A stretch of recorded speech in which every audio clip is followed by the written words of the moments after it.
Chapter 601, Commotion in the Imperial Capital. 1. In fact, this was far from enough. He ought to spoil her rotten, spoiling her until he was the only one under the heavens that could stand her. Only then could it be considered a success, right? Nangong Luyuan rubbed his chin, considering the possibility of carrying out this kind of plan. It was fortunate he did not say his thoughts out loud, or else, wouldn't he have frightened Ling Feng on the spot till he pissed in his pants? However, even those words he did speak out loud were enough to frighten Ling Feng to a stop. Ling Feng was speechless for a long time. He could only silently turn his head away. Lu Luo, recalling this dialogue, could only helplessly force a smile. Su Luo cast her a glance. "What are you thinking of?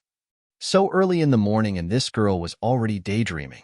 "No, nothing, miss. Quickly freshen up and go outside. His Highness Prince Jean has already waited 4 hours for you."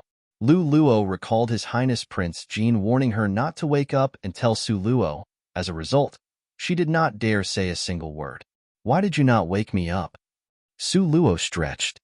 "His Highness Prince Jean wouldn't let me, saying that you had cultivated very hard for a period before and seldom rested, so I must not disturb you." Just mentioning His Highness Prince Jean, this girl's pair of eyes would shine. He actually is capable of being considerate of others. Su Luo nodded, somewhat pleased. Once Su Luo finished freshening up, she directly went out. Nangong Luyuan was leisurely sitting under the frame that supported the wisteria blossoms in the courtyard. Su Luo had a fish tank installed close to the frame that supported the flowers. Inside, she raised a few lively koi fishes. At this moment, Nangong Luyuan was holding some fish food, feeding the fishes piece by piece, clearly in high spirits. Seeing Su Luo come over, Nangong Luyuan abandoned the fish food, stood in place and smilingly watched Su Luo. In an ink-black gown, it contrasted against his skin such that his face was like high-grade jade, graceful and noble. In the morning light, Su Luo quietly stood there with the morning rays becoming her backlight, giving people a kind of hazy and blurred illusion. At this moment, she looked like the morning dew under the spring sunshine, giving off a lush, vibrant kind of beauty. This image of Su Luo made Nangong Luyuan's mind slightly shaken, and also made the corner of his mouth perk up even more into an arc. Su Luo called out to him, "Let's go. Surely His Highness the Crown Prince has already waited for a long time." Nangong Luyuan smilingly nodded his head, holding Su Luo's hands, and walked towards the outside. "You tell me, can the Crown Prince afford his debts?" Su Luo raised her head and looked at Nangong Luyuan, but the latter appeared to not have heard anything. His mind was simply not on the Crown Prince. Holding that slender hand that was soft and smooth as snow-white jade, it made a person's heart all soft and numb. Nangong Luyuan silently cursed himself for not being mature. Just holding her hands was already capable of making his heart hyperactive and having ants in his pants. "Nangong Luyuan?" Su Luo added weight to her tone. "Uh-huh." Nangong Luyuan made a heavy coughing sound with a deadly earnest appearance. Soon after, he stretched his face repeatedly until it was taut. "What did you say?" Su Luo speechlessly rolled her eyes. "Do you want to take along a sack or not?" Nangong Luyuan gave a puff sound, laughing without maintaining his image. He laughingly rubbed Su Luo's forehead. "Just watching the play is enough. Or could it be that you truly think this king will put his princess to work to carry the sack? If we are able to enter the Crown Prince's treasure storage pavilion, then it would be pretty good." Su Luo pondered, holding her chin while smiling enigmatically. The Crown Prince's vision wasn't really that great. If he was to let her enter the treasure storage pavilion, relying on the little divine dragon's ability to find treasures, maybe then, waste would change into treasure. "You want to enter the Crown Prince's treasure storage pavilion?" Nangong Luyuan saw that Su Luo was full of expectation, so he indulgently asked her a single sentence. "Yes, if I was able to enter, then it would truly be the best." Su Luo's pair of huge, smart and clear eyes looked upwards, unblinkingly looking at Nangong Luyuan. Nangong Luyuan, in a spoiling manner, poked her nose. "Since you want to enter, even if there is no opportunity, then this king will create the opportunity to allow you to enter." Su Luo suddenly felt that being together with Nangong Luyuan was really not that bad. Chapter 602, Commotion in the Imperial Capital, 2. This kind of being cherished and spoiled really felt very comfortable. Nangong Luyun, I ask you not to treat me so well, Su Luo said happily and yet hopelessly with a stuffy voice. What's wrong? This king treating you well, you are still not satisfied? Nangong Luyun clearly knew why Su Luo had said this sentence, but still he asked away. His eyes had such an intoxicating smile. The depths of them were as brilliant as the stars.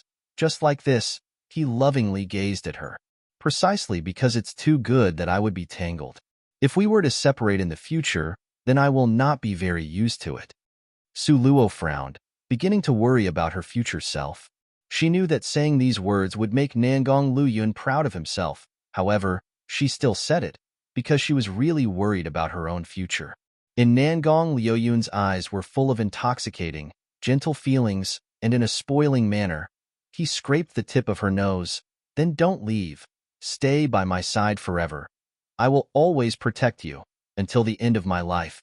Nangong Luyun's heart was extremely happy. It seemed like his great plan to spoil her had begun to show results. However, it was still not enough. He still needed to persist. Su Luo did not know that Nangong Luyun still wanted to spoil her rotten, to pamper and indulge her to the degree that nobody would want her in the heavens or on earth. Then in the end, she could only remain by his side. If she knew Nangong Luyun's thoughts, she was sure to not know whether to laugh or cry, but she would definitely be moved by Nangong Luyun's way of thinking. Aren't you the kind of iceberg-type handsome man? So grim, proud and aloof when treating others, at this moment, you don't have the slightest resemblance to that. Sweet speech and honeyed words, as if coming naturally from your body's instincts. Su Luo unhurriedly cast Nangong Luyun a glance. Even this, you are still not happy? I only treat you alone well. This is how great of an honor. And yet you still don't pay respect to thank me? Nangong Luyun rubbed Su Luo's head. Su Luo stuck out her tongue. With you being so experienced before, you certainly already had a lot of experiences with many girls and thus was able to be so practiced afterwards, right? Nangong Luyun was immensely proud and shot Su Luo a glance. In this world, it is called self-taught. However, if it was said like this, isn't Luo affirming this king's methods of chasing a wife? What's self-taught? Su Luo smilingly happily said, deliberately avoiding the last part of Nangong Luyun's question. Nangong Luyun pretended to be pitiful and looked at Su Luo. Then Luo girl, is it possible to give this king a timeline? Su Luo unhappily pushed him lightly, gently laughing. Stop pretending. Who are you showing this kind of pitiful appearance to? The most important thing right now is to find the crown prince and demand repayment. The two people talked, play fighting and laughing noisily. They headed towards the crown prince's manor, relaxed and satisfied for the entire journey. Don't know if this time, Nangong Luyun was trying to show off his fame and power, or something else entirely. Unexpectedly, he brought over 1,000 soldiers behind him. The grandiose group of people took up the entire empty space in front of the crown prince's manor's doorway, making it impenetrable. Compared to the two people's relaxedness, the crown prince's manor now appeared as if every tree and bush had an enemy soldier. Everybody's hearts were anxious. The crown prince had not yet formally taken a wife. Therefore, inside the manor, Liang Diming had the most respected status. Normally, it was Liang Diming who managed the general business of the manor. As a result, in the current situation where the crown prince could not be found, Liang Diming was the crown prince's manor's backbone.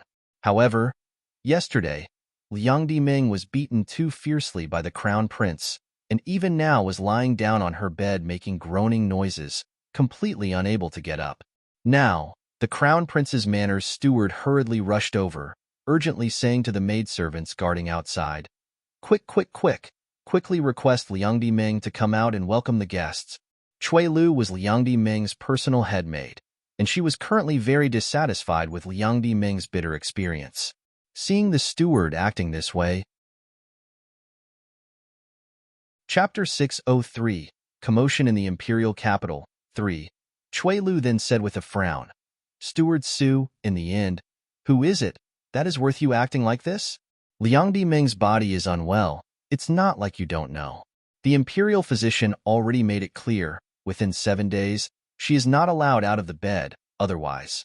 Steward Su waved his hand to interrupt the maid's words, nearly stomping his foot in annoyance. His Highness Prince Jean?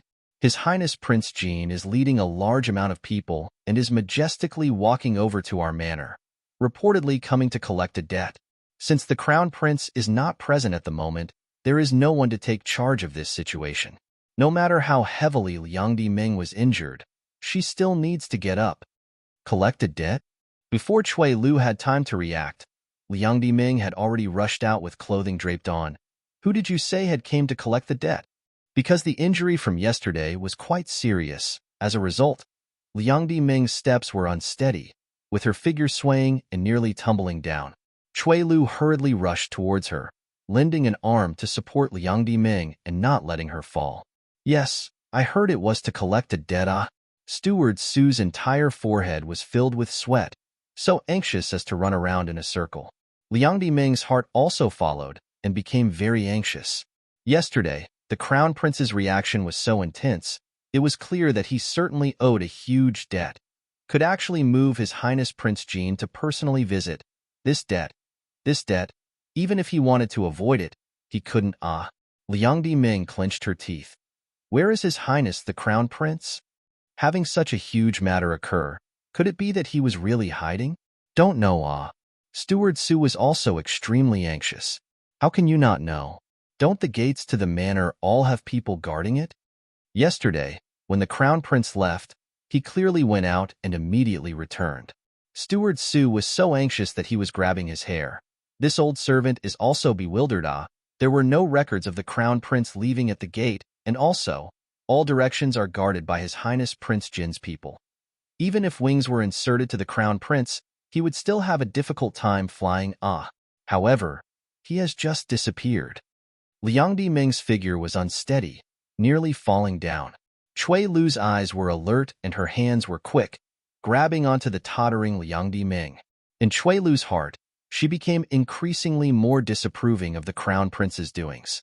In a flash, Liang Diming understood right away that there was a secret passageway in the Crown Prince's manor. The Crown Prince had already used this secret passageway to flee long ago to escape the debt. The debt he caused. He himself ran away quickly, leaving behind this rotten but crap of stuff for her, a woman, to bear. Chapter 604 Commotion in the Imperial Capital 4. When the time comes, you still need to force yourself to get up. Therefore now, she should stop pretending to be dizzy. Liang Diming's half-collapsed body swayed some more. With great difficulty, she struggled up. She had one hand supporting her forehead and weakly said to Cui Lu, "Help me go dress and freshen up." She instructed Steward Su again. "First, you go back to the lobby and hold them off. Don't really let him tear apart the Crown Prince's manor." If His Highness Prince Jean became infuriated, there was nothing he would not do. Seeing that Liang Diming had agreed, only now, with her as the pillar, Steward Su braced himself and left. Only, while he was walking, he also cursed the Crown Prince in his heart. It was clearly he who brought about this disaster. Why was it that he didn't even have the courage to assume this responsibility? When Steward Su arrived, that noble and insufferably arrogant His Highness Prince Jean was already sitting on the red sandalwood chair, comfortably and leisurely having tea and refreshments. Seeing Steward Su come in, Nangong Luyun didn't even bother to look up. "Paying my respects to Your Highness Prince Jean." Steward Su respectfully saluted with both knees kneeling on the ground. In fact, he only needed to bow and salute. But seeing such a calm, composed and enigmatic His Highness Prince Jean, Steward Su's heart was really afraid. "Tell Nangong Liujue to come out." Nangong Luyun unhurriedly placed the teacup on the table. The Crown Prince, sweat was starting to pour out of Steward Su's forehead. Even though His Highness Prince Jean merely said a simple, short question, but that powerful pressure and innate domineering respect of an expert that his entire body emitted made Steward Su's heart beat like a drum continuously. "Yeah." Nangong Liuyun's tone seemed to be understated, but it scared Steward Su until his heart was quivering violently. This atmosphere was too strong. Even when he was facing His Majesty the Emperor, he was never this afraid. Steward Su hummed and hawed. His Highness the Crown Prince, he went out to visit a friend. Bang! A loud sound echoed. That sturdy table was immediately slapped into fine powder. Steward Su's heart had a sudden violent burst, nearly fainting away. Some of the servants at the side directly fainted. Nangong Liuyun's face was hazed over, voice sinisterly deep and dripping with blood. Yesterday, this king already had someone give him the news. Now, you are telling this king that he went out and even went to see his friend? Steward Su wanted to say something but felt as if his throat was squeezed by two hands and couldn't spit out a single word. His figure was trembling even more fiercely. The other servants, seeing the normally despotic and insufferably arrogant Steward Su being frightened to this degree, each and every one of them kept even more quiet out of fear. Their bodies were stiff, not even daring to breathe. Now, Liang Diming had already reached the back of this scene and was scared frozen to the spot by the sound that Nangong Liuyun made. Get the fuck out of here by the order of this king. Nangong Liuyun's long sleeves flipped over, a huge wind attacking towards where Liang Diming stood. The gale stopped, and Liang Diming's fallen down. Sorry figure had already appeared in front of Nangong Liuyun. Seeing Liang Diming's, that serious injured face, Su Luo secretly laughed in her heart, but on the surface, she pretended to reproach Nangong Liuyun. Don't you have any tender feelings for the fairer sex? Nangong Liuyun's furious, hazed-over face. When he looked down towards Su Luo, it was tender and soft. This king only has tender feelings for the fairer sex towards you. Cough, cough, in such a public place, with so many people. Be a little more proper. Su Luo gave him a light push. But this scene of Nangong Liuyun and Su Luo that suddenly occurred immediately shocked all the people within the hall into dumbfoundedness. Just a moment ago, they didn't see it incorrectly, right? That man smiling with his whole face full of gentle feelings with honeyed meanings was really that overbearing, arrogant His Highness Prince Jean from a moment ago? This was unreasonable. Just when everyone was feeling incredulous disbelief, His Highness Prince Jean had already changed back, in an instant, to that overbearing person. His cold eyes gave off an imposing manner of annihilating everyone across the board. Chapter 605, Commotion in the Imperial Capital, 5. Everyone took a glance at Su Luo. Their hearts were all mixed, displaying various emotions. This fourth Miss Su had come to the Crown Prince's manor once before. The her at that time was like a country bumpkin entering a big city, cowering, timid and weak. Even they, as servants, dared to laugh at her in front of her face. But now, times had changed. In these circumstances, now they were being forced and threatened. Such an insufferably arrogant His Highness Prince Jean giving off an overbearing aura could still be so gentle and tender to her. This simply made people lament that the affairs of life were so fickle. One could see Liang Diming struggle to crawl up, lifting her head. Her entire face was so badly battered that it was too horrible a sight to endure. Huh, the injuries on your face, it was from yesterday, right? The tip of Su Luo's brow lifted slightly. Her eyes contained a smile that was not quite one, the twinkle in the depth of her eyes glittering brilliantly. Liang Diming's hand at her side were clenched into fists. Her solar plexus felt even more as if a huge stone was blocking it, oppressing and smothering her. It was pressing down until she felt it was extremely difficult to bear. The Su Luo that was originally not as good as her, nowadays, was nestled against His Highness Prince Jin's side, someone who she wanted but could not climb up in status to him, whereas she who was originally up high and looked down at Su Luo with contempt and disdain, now looked like the prisoner under the stairs. She looked extremely wretched standing in front of them, much lower than them. Such a huge disparity caused Liang Diming's complexion to blush a deep red. Her pair of eyes were like two torches that were ignited into burning infernos, staring fixedly at Su Luo. She wished she could tear Su Luo into pieces, whereas the latter person contentedly had her arms looped together, leisurely raising an eyebrow and smiling full of self-satisfaction. How effortlessly relaxed was that manner. This smile of Su Luo's aroused the fury in Liang Ming's heart even more. What did you come here to do? Is the Crown Prince's manor a place you want to come and can come? Liang Ming angrily rebuked Su Luo. Su Luo smilingly looked at her, a wicked sneer perking up on her face. Crown Prince's manor? So great and impressive. So much red tape that even a huge creditor cannot drop in for a visit to demand payment? Su Luo turned her gaze towards Nangong Luyun. Does our Eastern Ling Empire have this kind of law? If the Crown Prince can draw up national laws, then it might not be impossible. Nangong Luyun faintly smiled. These words were slapped down, really was punishing to the heart.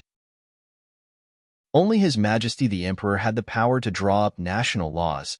Didn't these words by His Highness Prince Jin imply that the Crown Prince had thoughts of replacing the Emperor? Liang Ming's heart was frenetic, and she hurriedly smiled obsequiously. Your Highness Prince Jin is joking. How can this be possible? Call the Crown Prince to come out. Nangong Liuyun's eyes turned slightly cold. From his chest pocket, he took out a piece of paper that was a receipt for a debt and placed it on top of the table. Seeing this, Su Luo's quick-witted, beautiful eyes narrowed quickly then passed. She also took out a sheet of paper that was a receipt for a debt from her sleeves and placed hers together with Nangong Liuyun's. Nangong Luyun lifted an eyebrow slightly towards Steward Su. Steward Su's heart suddenly contracted, but his body, still trembling and faltering, stood up. He fetched those receipts for the debt and merely swept a glance at it before both of his eyes flipped over. He nearly passed out. Steward Su, trembling, used both hands to place those 2 pieces of loan receipts in Liang Ming's hands. He simply did not dare to look straight at Liang Ming's pair of inquiring eyes. Liang Ming saw Steward Su being frightened to such a degree, and her heart already had a bad premonition. But she still resolutely received those 2 pieces of debt receipts. The top one belonged to His Highness Prince Jin. 1,500 pieces of green-colored crystal stones. Both of Liang Ming's legs trembled, nearly sinking to her knees. Her eyes determinately, meticulously, and carefully examined each and every one of those numbers. She counted this a few times. Those numbers were still 1,500. This is impossible. Liang Ming stammered and repeatedly shook her head. Oh heavens, 1,500 pieces. Even if the Crown Prince was cut into pieces and sold, it would still not fetch this price. Behind it was still another piece of debt receipt that ought to be Su Luo's. Liang Ming thought to herself, Su Luo, that loathsome girl, was so poor that she couldn't even afford clothing to wear. How could she have stuff to loan to the Crown Prince? Chapter 606, Commotion in the Imperial Capital. 6. If they had some, then it only needed to cover the debt to His Highness Prince Jin. Holding on to this kind of thought, Liang Ming opened her eyes to look at the second sheet of loan receipt. 1,500 pieces of crystal stones? The Crown Prince also owed Su Luo 1,500 pieces of green-colored crystal stones? Immediately, Liang Ming's face turned green. Liang Ming stood in a daze at her original spot, and also then withdrew back 3 steps. She lifted her eyes, her pupils opened wide, and stared at these 2 people in front of her with disbelief. How can this be possible? She uttered in a mumbling voice. It's clearly written in black and white. If you don't believe it, just call the Crown Prince out to confirm it. Su Luo collected the loan receipt from her hand and said with a smile that was not quite a smile, The Crown Prince, His Highness the Crown Prince is not here. Like Steward Su said, he went out, therefore, this debt. It's better if you guys come another day to ask for it. A full 3,000 pieces of crystal stones, even if funds were embezzled from the national treasury to their private funds, it's still not enough to pay back this debt. Therefore, Liang Ming simply just threw down the pot that was already broken. Nangong Liuyun's phoenix eyes narrowed dangerously as he calmly asked, Really not here? Indeed, he is not here. Liang Ming took a deep breath, with head high and chest out, giving herself some courage. Very good. Nangong Luyun stood up and swept the surroundings once and cast a glance at Liang Ming. The corner of his mouth hooked into a sinister and treacherous smile. This kind of Crown Prince, how can he assume the heavy responsibility of a nation? In the future, how can you ask a person to feel reassured at handing over the entire Eastern Ling Empire into his hands? It seems that this king must discipline him well on behalf of our father the emperor. Afterwards, without saying anything further, he grabbed Su Luo's hand and just walked out. Liang Diming's heart was shocked. His Highness Prince Jin grandiosely came bringing a bunch of people with him. How could he leave here again so easily? In the end, what was he planning to do following this? How could they so easily just leave? Liang Diming's heart had a very bad premonition. Her heart jumped with ba thump sounds. Her footsteps unconsciously followed behind Nangong Luyun to walk out. Nangong Luyun led Su Luo out by the hand, then halted in front of the wide plaza of the Crown Prince's Manor's gate. In the middle of the crowd, His Highness Prince Jin started to give a speech. His words were concise and to the point. It summed up the intent of his heart, just this kind of short speech. Trained an army for thousands of days just to use it in one moment. Starting from today, this king orders all of you guys to wander around the imperial capital. You guys can do as you please. Whoever can force the crown prince to come out, this king will award him with 100 pieces of green-colored crystal stones. 100 pieces of green-colored crystal stones. Liang Diming, who was hiding behind them, felt her heart suddenly sank. His Highness Prince Jin was really generous. As for those words that Nangong Luyun said before, she didn't put it into her heart. From her point of view, since the crown prince had already hid away, mostly likely, he would not be found. When those soldiers heard Nangong Luyun's words, immediately, every one of them started to cheer. His Highness Prince Jin had always tolerated the crown prince to a degree, causing them who obviously had the strength to eat defeat in front of the crown prince's guards. But now, His Highness had said that no matter what they did, these words were simply like an order while giving them amnesty. Did you hear clearly what was said? Nangong Luyun's phoenix eyes narrowed slightly. His imposing manner was vigorous, loud and clear. The crowd of guards all had their heads high and chest out, replying uniformly. Dismissed. Nangong Luyun waved his hand. Those guards immediately scattered into the bustling imperial capital, like birds and beasts in the mountain. Nangong Luyun's guards were all at least at or above the third rank. A guard at the third rank was not considered much, but 1,000 guards at the third rank, now that was terrifying. These 1,000 guards at the third rank scattered in the imperial capital, suddenly causing serious effects in the bustling imperial capital. However, their goal was very explicit, specializing in executing destruction on industries owned by the crown prince. Chapter 607, Lighting Up Fires and Looting 1. As to which industries the crown prince held in his hand, and who helped the crown prince take care of it, to Nangong Luyun's intelligence network, that was simply too easy. In one afternoon's time, the industries that the crown prince owned sustained heavy damage. Even more stores that were not actually under the crown prince's name but acted on his behalf were all ransacked or looted. First, were those auction houses located at the city's center. These places were the first to suffer a calamity.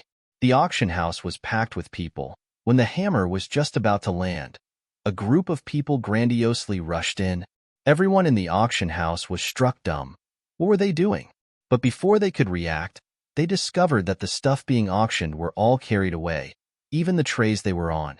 Hey, who are you guys? Do you know who is behind this auction house? People come. Stop them. The boss of the auction house loudly yelled. However, he had just spoken when he discovered that the crowd of people had rushed up. They madly beat him up, issuing slapping and punching sounds. Stop! Stay your hands, stop! The auction house's boss angrily shouted. But the crown prince's name, they simply had no fear of it. There were about 50 people that came. Each and every one of them was aggressive and fiendish. In broad daylight, they grabbed stuff and still left behind some fierce words. Want the stuff back? Tell Nangong Liujue to come and get it himself. This arrogant and despotic manner directly shocked the boss of the auction house, freezing him to the spot. Boss Ren very quickly returned to his senses. What nonsense are you guys saying? Our auction house doesn't have even a bit of relationship to the crown prince. His Highness the crown prince had instructed before, his investment must not be leaked out. As a result, the boss of the auction house hurriedly denied it. Whether there is or isn't a relationship, your words don't count. This captain of the looting team directly waved his hand. Brothers, carry away everything in this auction house. Anything that cannot be moved, smash it. Consequently, the group of grandiose people very quickly flocked towards the auction house's underground warehouse. The people from the auction house were completely unable to stop them. Whenever they stepped forward to stop them, they would be knocked out from being hit by a club. The situation was overwhelmingly one-sided. Now, a group of people sitting in the hall looked at each other in dismay. Their hearts were somewhat terrified and were all panic-stricken about whether the sky was about to change in the imperial capital. The captain of the first looting team stood on top of the stage, heroically waving his hand. A huge number of folded papers dropped out of the sky, spilling amongst the crowd. This captain of the first squadron had ample imposing manner. Everyone, don't panic. Because the Crown Prince Nangong Liujue owed His Highness Prince Jin a huge debt and refused to pay it back, we were forced and with no other choice but to come personally to take it back. This has nothing to do with everyone. Everybody, keep calm and don't get excited. With everyone going their own way, then nothing will happen to them. If anyone dares to take advantage of this confusion for personal gain, then don't blame us from Prince Jin's royal manner for being impolite. This kind of speech was powerful, combined with kindness. It gave his words substance, placating every heart that was uneasy and agitated. Originally, some really did have thoughts of profiting from others' misfortune through looting. But when this captain brought out the name Prince Jin's royal manor, all of them would not dare to move. Immortal gods come to blows. Being able to watch from the side was fine with them. If they were to mix in and participated, then they would just end up being cannon fodder. This captain of the looting squadron was very satisfied with everyone's behavior. With both hands linked behind his back, he unhurriedly examined each of the auction items. It was packed into boxes, and he ordered people to carry it away. After emptying out this auction house, the group of people once again grandiosely charged into the next auction house. And matters that were similar to this were staged again and again in the districts of the bustling imperial capital. There was even a huge group of gossiping people that directly followed behind the looting squadron to watch this play. The first to suffer a calamity was the auction house. The second to suffer a calamity were those dozen or so manors and courtyards under the Crown Prince's name. Chapter 608. Lighting Up Fires and Looting 2. The Crown Prince sought the pleasures of life. His courtyard mansions were built sumptuously, in the best district of the entire city.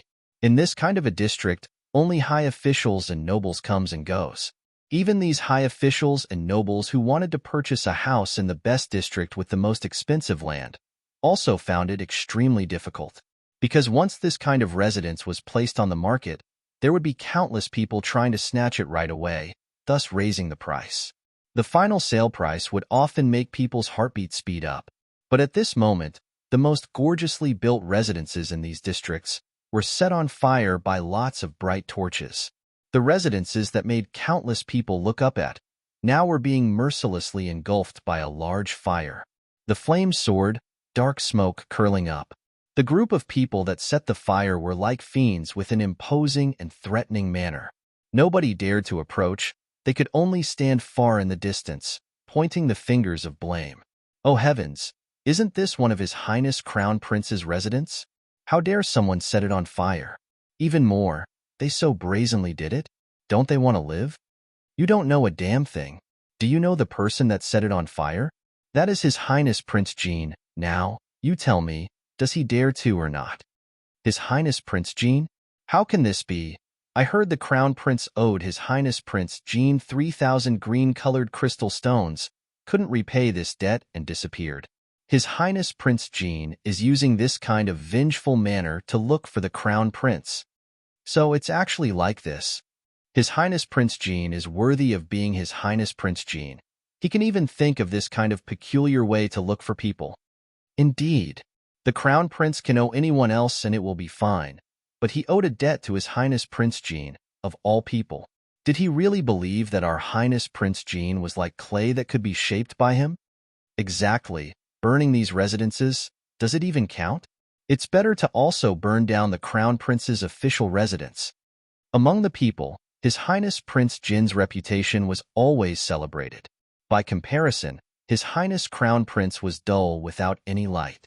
Because of the constant, heartfelt worship for His Highness Prince Jin, the public opinion would overwhelmingly lean towards Nangong Luyun.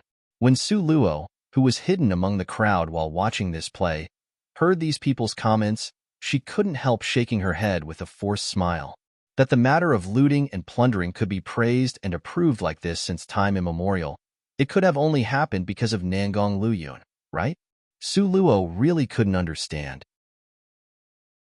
According to Nangong Luyun's cruel, arrogant, and untamed nature with volatile mood swings that's brutal and reeking of blood, the masses ought to only respect him from a distance. At least, he should be regarded as the existence of a baby crying at night. However, reality was quite the opposite.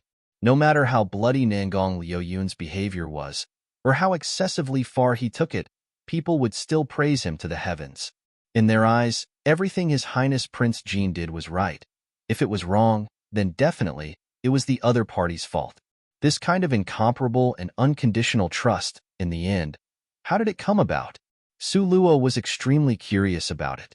The entire imperial capital were all stirred up. Then where was the crown prince from the party that was involved? This conversation must start in the wee hours of the morning. At that time, the crown prince was pacing in his room. He paced and paced, suddenly thinking of that time when he built the crown prince's manor. He had built a secret passageway underneath his study that led to the imperial palace. This secret passageway, outside of himself, even the emperor didn't know about it. At that time, the crown prince's eyes lit up and directly selected to escape. It seemed to him, Nangong Luyun was a person who valued his face very much, so if he wasn't there, then Nangong Luyun wouldn't make a huge disturbance over this matter. Then, this matter would be settled by leaving it unsettled. Therefore, at that time, he had fled without the slightest hesitation. However, what he didn't know was that this time, the person who provoked this hatred happened to be Liang Diming, who he had favored the most from before. Thousands? No, 10,000s of should not. This Liang Diming should not have offended Su Luo. Nangong Luyun never held a grudge, because if he had a hatred, he naturally would avenge it on the spot. But if someone dared to offend his treasured Luo, then it wouldn't be as simple as avenging a hatred. This hatred would also bring disaster to their relatives. Chapter 609. Lighting up fires and looting. 3. Liang Diming had wielded the crown prince's power to do foolish things. Naturally, it would bring calamity onto the crown prince's body. Therefore, this time, the crown prince really could not escape this calamity. In the Anning 1. Palace section of the imperial palace, the empress sat in her honored seat, wearing the phoenix crown that was surrounded by green beads of jade. She was enigmatically holding and drinking a cup of fragrant tea. The crown prince's head shrunk back and cowered as he stood beneath her. Occasionally, he would lift up his eyes to very cautiously observe the empress's expression. You tell me, how much do you owe the second child? The empress's voice seemed to have come from a deep valley, floating in from a vast distance. 1,500 pieces. The crown prince, somewhat upset, stamped his feet. 1,500 pieces. The empress's expression did not seem worried. Her gloomy, cold eyes were like arrows shooting towards him. How did you owe him so much? The crown prince wanted to say something but hesitated. Just this 1,500 pieces? The empress's ice-cold gaze stared fixedly at the crown prince. No, still have the one owed to Su Luo. 1,500 pieces. In his lifetime, the crown prince had never been as humiliated as he was now. Su Luo? A trace of suspicion flashed across the empress's dignified face. Which Su Luo? Just that. The crown prince lifted his gaze to glance at the empress on tenterhooks. Then, his head hung down again from being upset. Besides that Su Luo, who else could it be? Naturally, the empress knew about Su Luo because Su Luo was the crown prince's fiancé for around 10 years. The Empress naturally loathed Su Luo to an indescribable degree.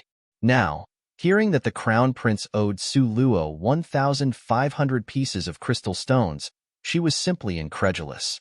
How is this possible? In the end, what happened? You will tell it to me in full detail without leaving anything out, at once and thoroughly. The Empress's expression was like condensed ice, with eyes bursting with flames. The Crown Prince felt that this was extremely humiliating, but was also afraid that the Empress, in a rage, would not help him settle this debt. Therefore, he summoned up the courage to tell the Empress what happened that day at the Purple Fish Palace in as few words as possible. However, when he was speaking, he especially emphasized how overbearing and strong Nangong Luyun was, how treacherous and deceitful Su Luo was, and he, himself, was merely as clean, pure, and innocent as a white lotus flower. The Empress's cold expression condensed into frost. After you withdrew the engagement to that loathsome girl, it seemed as if she was reborn. It really is hard for a person to believe.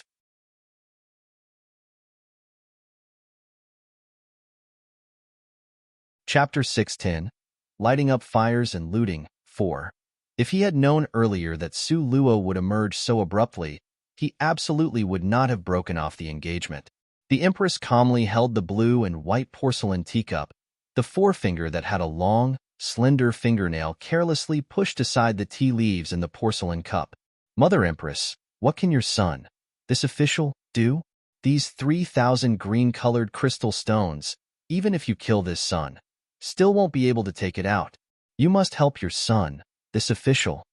The Crown Prince depressedly pulled at his hair, squatting on the ground. He appeared dispirited and in a difficult situation. If he had known earlier that this was going to happen, at that time, he would not have been so hot-headed as to bet with them. Just betting with Su Luo was fine, but he insisted on falling down twice in the same place. The second time, he lost again to Nangong Luyun. Unexpectedly, the corner of the Empress's lips hooked into a cold smile. It's nothing more than 1,500 green-colored crystal stones. Why so worried? Isn't it 3,000,000? The Crown Prince's voice came to a stop. How did it change into 1,500 pieces all of a sudden? The Empress coldly smiled. If the debt is not returned to the second child, then he will indeed be troublesome. So we still need to carefully consider that side. As for that loathsome girl, if she dares to demand payment from you, ask her to come see this Empress.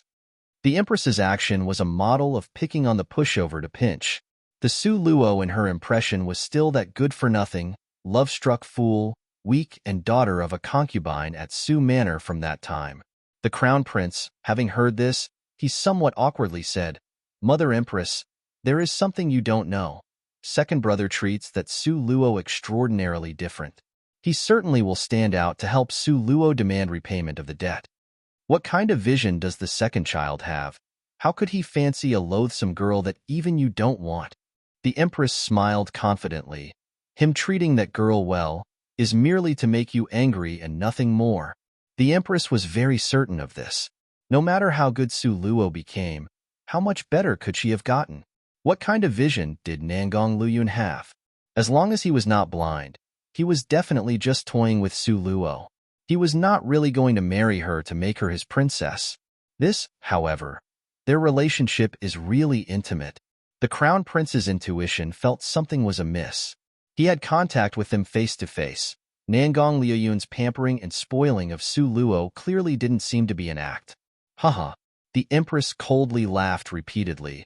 Just because it is this way, is the reason your mother Empress is so certain.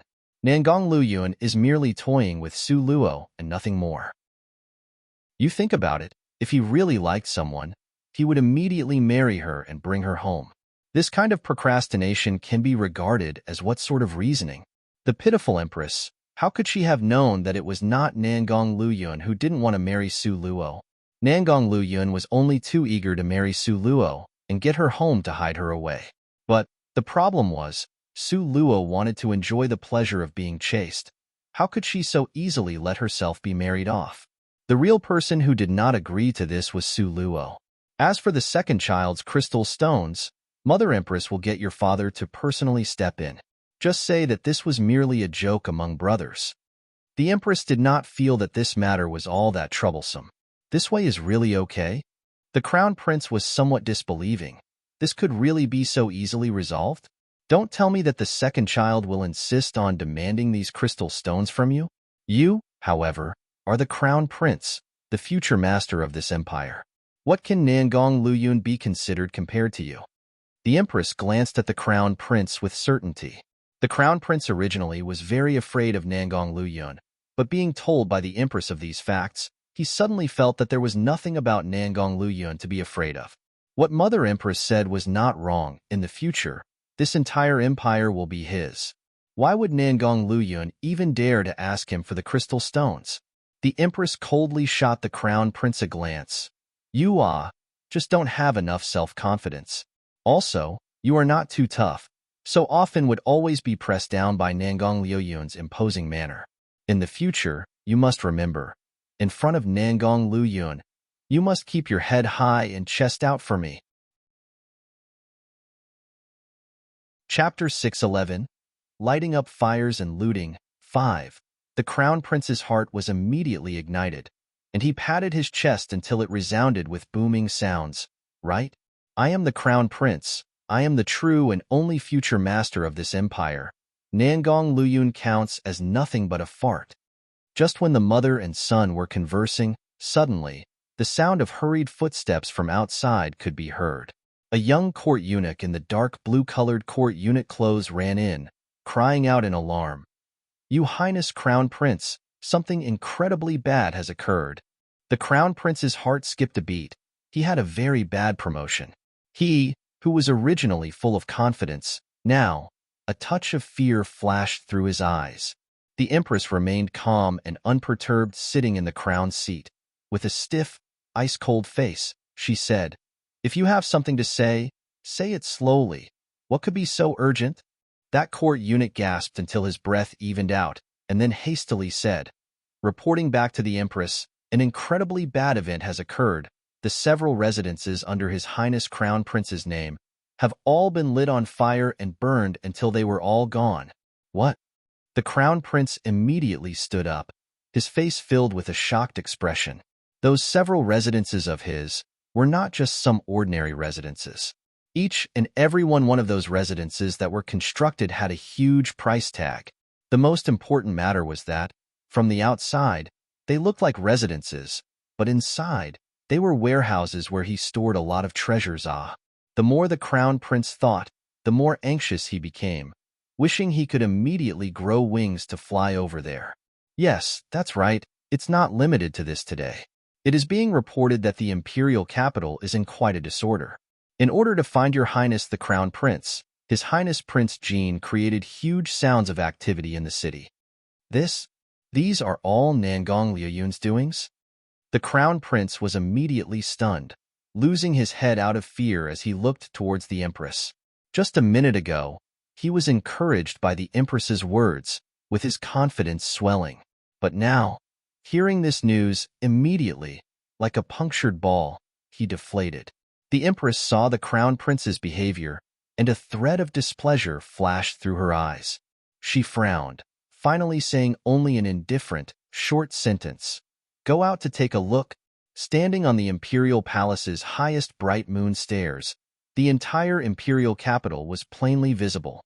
Even though it was a huge distance away, you could still vaguely see it clearly. Seeing the flames soaring into the sky where all the residences were located, the Crown Prince's face immediately turned ashen. His hands at his side clenched tightly into fists. Clearly, he was already extremely furious. That's right, they were all his houses. "Nangong Luyun, I will kill you." The Crown Prince furiously clenched his fists, both of his eyes scarlet red. He was itching to rush up to Nangong Luyun and smash him down with one fist strike. "Mother Empress, didn't you say that second brother would not?" The Crown Prince's heart cried tears of blood. Those were all houses he was fond of, that he built with utmost care, and the costs were innumerable. But at this moment, they were all turned to ashes by a huge fire. The Empress's complexion now was also exceptionally ugly. She completely hadn't anticipated, that this time, Nangong Luyun would actually be this fierce, this malicious. Originally, she had thought she had already overestimated Nangong Luyun. She never expected that he was even fiercer than she had imagined, even more malicious, with even more determined methods of attack. Mother Empress, what's to be done, ah? You think of a way, ah? The Crown Prince was furious and also anxious, nearly falling apart. The Empress glanced at him harshly. Why so worried? The heavens haven't collapsed yet. The heavens may not have collapsed, but my Crown Prince mansion quickly collapsed, ah. That was a large part of his assets, ah. Humph. Nangong Luyun actually dares to so openly burn your residences, so condescendingly. Does he still have His Majesty the Emperor in his eyes? The Empress raised the corner of her mouth with a hazed-over expression. Rest assured, this time, he brought about his own demise.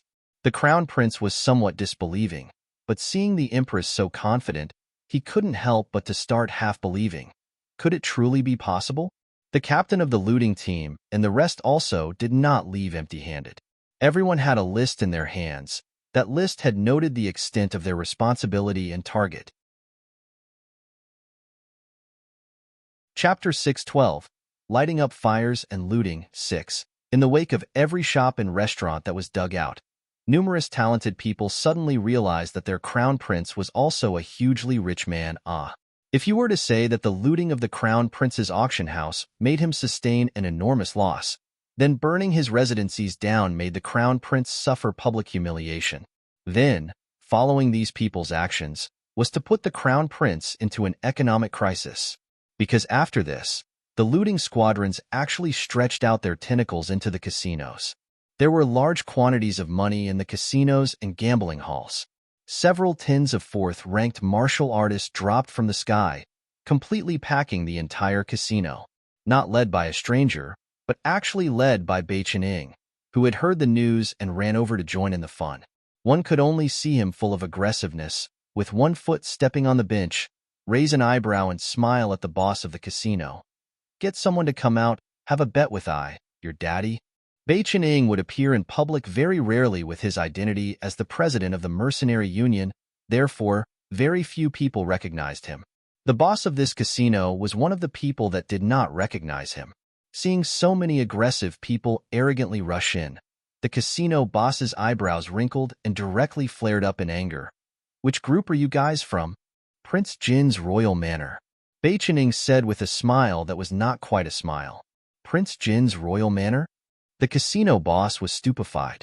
Prince Jin's royal manor, naturally, was like thunder that pierced the ears.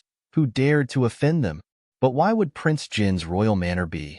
You must be the person in charge, right? Fine.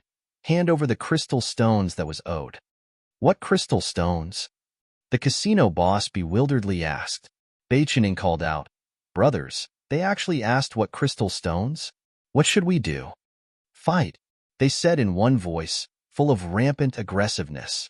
Without waiting for Bei Qining to give the order, this group of people swarmed around using all kinds of manner, and very quickly, they smashed the entire casino into a broken mess.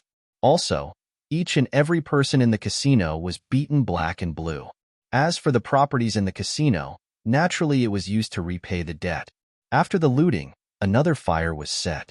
The fire burned this malignant tumor in the imperial capital until nothing was left. Consequently, this group of people once again showed off their military strength and charged to the next location marked on the list. This place was the imperial capital's most popular and flourishing brothel. Nobody would have thought that the behind-the-scenes boss of this full-moon brothel was actually Their Highness the Crown Prince. It was fine if this full-moon brothel was destroyed. The most important thing was that the Crown Prince operated a brothel. This matter was easy to say but didn't sound good.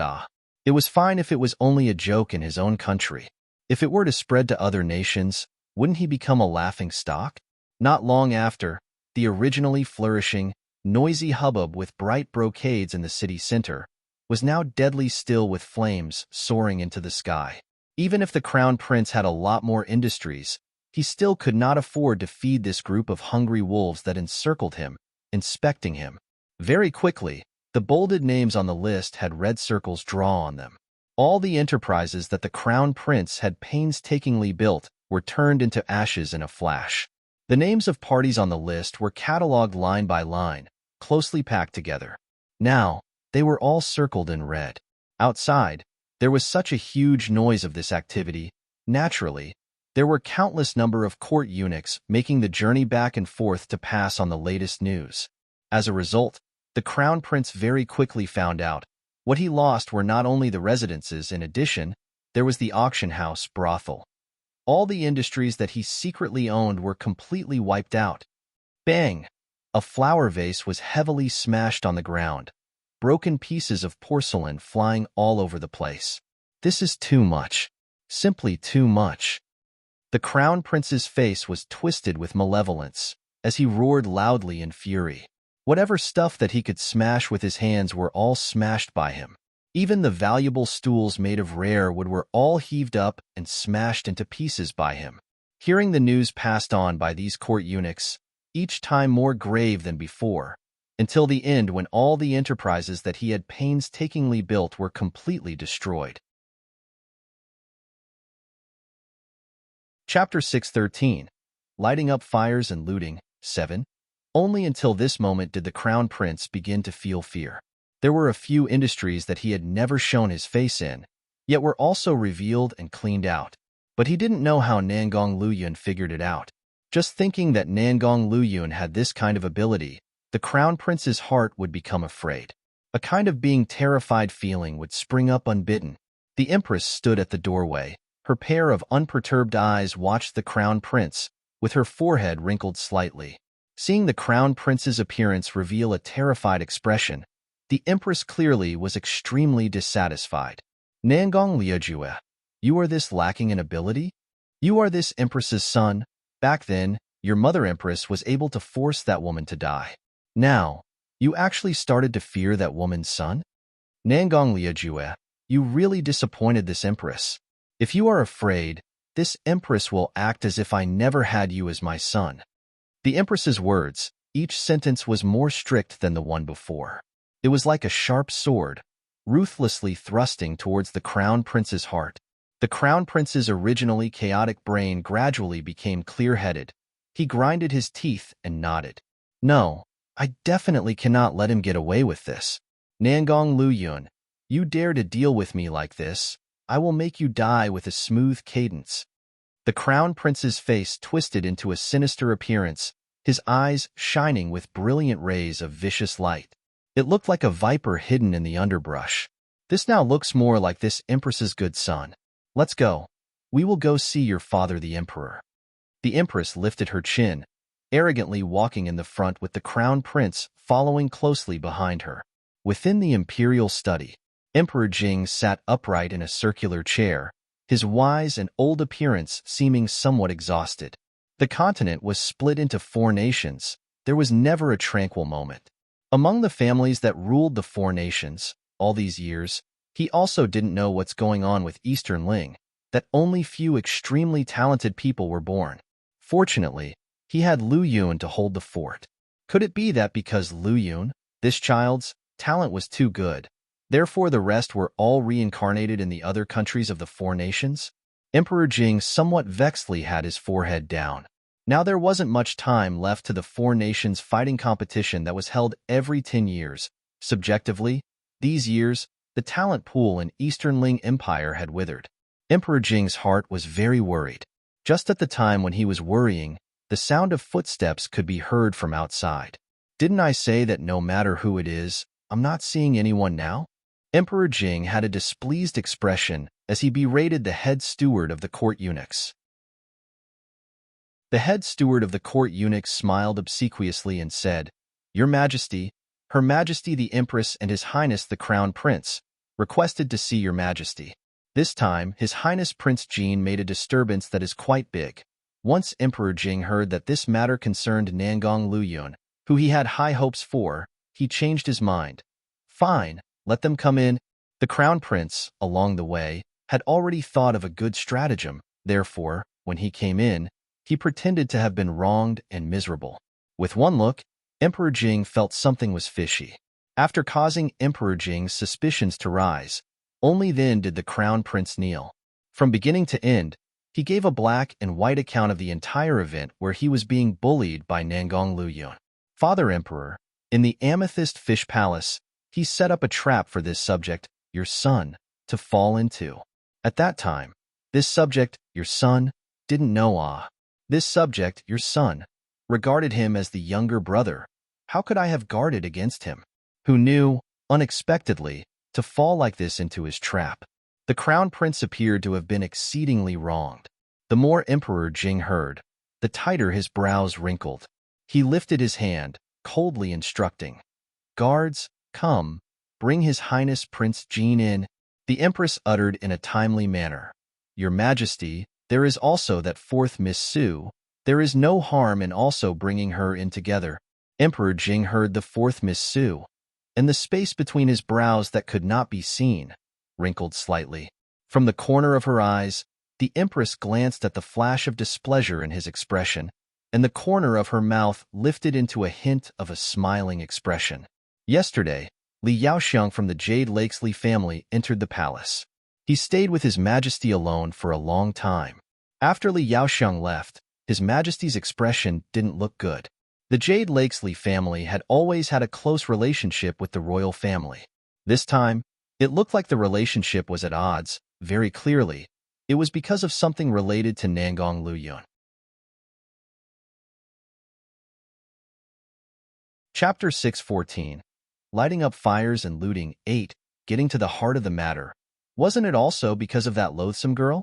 A cold, stern smile appeared in the Empress's eyes. This expression flashed by quickly and vanished without a trace. Once again glancing at the Empress was as dignified and prudent as before. After about an hour later, Nangong Luyun arrived, with Su Luo following at his side. Emperor Jing directly ignored Su Luo, scowling at Nangong Luyun and angrily saying, "What are you doing? Rebelling, Emperor Jing heavily slapped down the evidence sheets of impeachment and the legal seal on the table. Such a small effort in a short time, and the impeachment papers for His Highness Prince Jin were like snowflakes falling in the imperial study. Stacked together, it was actually 1/3 of a meter high. At this moment, Emperor Jing's heart was very displeased, both because of the crown prince's stupidity was beyond belief, and also because of Nangong Luyun's fierce ruthlessness and heartlessness. Nangong Luyun gave a slight greeting, standing expressionlessly beneath the emperor. "You tell me, what are you doing? Ordering a group of people to fight, set fires, and loot? A nice proper imperial capital is in turmoil because of your doings. There are cries of complaints from the people that filled the roads. You say something, you tell me in the end what you are doing." Confronted with Emperor Jing's sudden rage, Nangong Luyun was still unperturbed as the wind. The corner of his mouth actually even hooked into a ghost of a smile. "Father Emperor, so many impeachment papers, and you still can't understand them? We, the Empire, is in the middle of asking you." Emperor Jing heavily slapped the table with the palm of his hand. In front of this son, he really needed to find the dignity as the father and ruler. It was always him spitting anger and flying into a rage, whereas the one being scolded was unperturbed without a ripple, calm and collected. This made Emperor Jing feel like an idiot performing a one-man comedy show. "Oh." Nangong Luyun nodded, acting as if he was taking things very seriously. He asked, deadly seriously, "Father Emperor, everywhere under heaven, isn't returning a debt right and proper?" Emperor Jing was immediately stumped by the question. He found the time to glance at the crown prince. Seeing his evasive expression, Emperor Jing couldn't help but sigh in his heart. The crown prince had now changed into this appearance. He couldn't avoid saying this was to the second child's credit. Second child was truly too outstanding and dazzling. Over these years, the crown prince had always lived in his shadow. It was also no wonder that he would take the wrong path. Emperor Jing gave a dry cough. How could he, with no cause or reason, owe you so many crystal stones? Perhaps you had planned it. With regards to schemes, if second child wanted to trap the eldest child would never be able to escape. The crown prince raised his eyes in a flash and said in a stern voice, "Father Emperor is wise, This is precisely a scheme Nangong Luyun set up against this son. Your official? The corner of Nangong Luyun's mouth suggested a mocking expression. He indifferently cast a glance at the crown prince, a sidelong glance that was cast disdainfully from high above at him. Oh, so easily trapped by other people. Isn't this crown prince too stupid? Su Luo, who was standing beside Nangong Luyun, drew in a cold breath of air. In front of the emperor and empress, Nangong Luyun actually dared speak such a thing. Ah, his poisonous tongue danced. Nothing was taboo. Didn't he see the emperor and empress's complexion were already rigid? The crown prince's rage in his heart soared to the heavens, but unfortunately, he didn't have the kind of poisonous tongue that Nangong Luyun had. So, a retort wouldn't come out. Emperor Jing helplessly heaved a sigh. Enough, you shut up. Emperor Jing berated the crown prince and turned to Nangong Luyun to say, Second child, give Father Emperor some face. Let this matter end here. How about it? Even an honest and upright official would have difficulty resolving a family dispute. Emperor Jing had an extreme headache. Emperor Jing's words were clearly partial to the crown prince. Because of the noisy activity that Nangong Luyun had created, taking all of the crown prince's loss into account, it was no more than several hundred green-colored crystal stones. But now, this old emperor wanted to settle the debt just like this with a stroke of a brush. The crown prince was secretly delighted. If it was indeed so, he figured he could still accept it. However, Nangong Luyun was never a person who would let himself suffer a loss. Chapter 615. Lighting up fires and looting. 9. Not to mention, the woman he loved was standing beside him right now. Such a great opportunity to show off his brilliance and military might. How could he let it go? Nangong Luyun cast a faint glance at Emperor Jing, his eyes turning cold. Father Emperor, face and respect is not for people to give. It is something you must strive to acquire. At this moment, do you insist on being partial to him? Looking at Nangong Luyun's pair of profoundly deep eyes, Emperor Jing's heart had some restrained fear, and he coldly said, Then what do you want to do? Nangong Luyun. Still those same words. It is heaven's law and only proper to pay back a debt. How many properties and industry of his did you destroy? Can't even count it, Emperor Jing complained. Suddenly, a list written in black and white was placed in front of Emperor Jing's face. That list was clearly classified with the addresses arranged neatly. He was investigating the crown prince? What did he want to do with such a thorough investigation of the crown prince? Could it be that he wanted to replace the crown prince? Emperor Jing raised his eyes, stunned, and met Nangong Luyun's pair of dark, cold, and cynical eyes. That enigmatic expression in those eyes would frighten a person's heart. Now, Emperor Jing suddenly recalled a saying. The golden scales of a person with no particular talent, after encountering challenges, would turn into a dragon. Such a brilliant and splendid Nangong Luyun, now, he was already a giant among men. How could this tiny Eastern Ling country hold him? How could the position of the crown prince even enter his eyes as worthy? Emperor Jing immediately swallowed his original words of criticism that was in his throat. Nangong Luyun raised his eyebrows with a ghost of smile, said, How much the damaged properties were worth is all clearly listed here. Does Father Emperor have an objection? Emperor Jing felt very helpless. He was obviously the ruler. Why did he feel like he was being led by the nose by this second child? He snorted twice.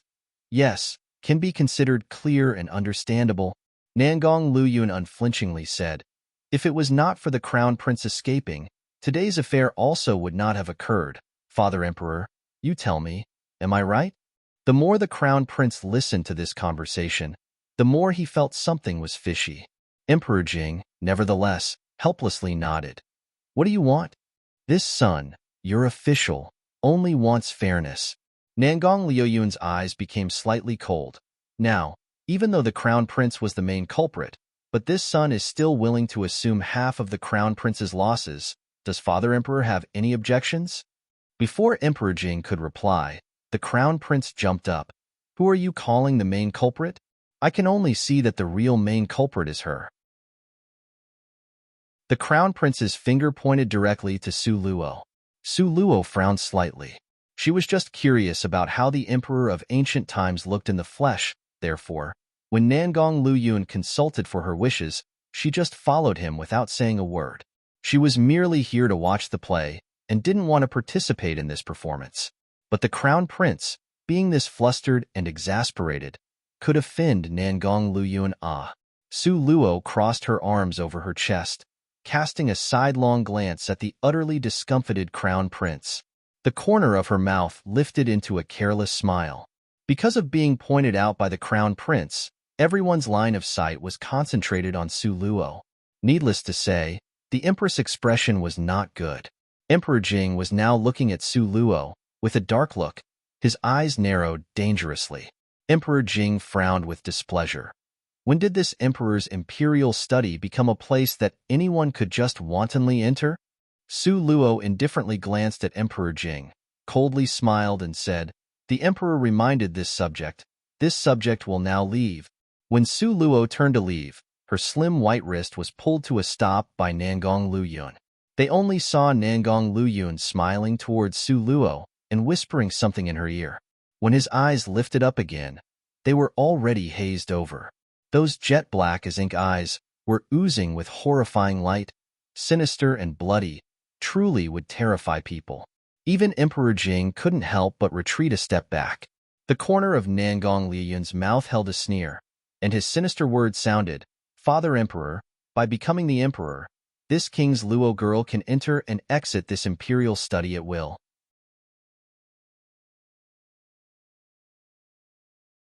Chapter 616. Lighting up fires and looting. 10. Bang. Emperor Jing felt as if his own head was struck by lightning.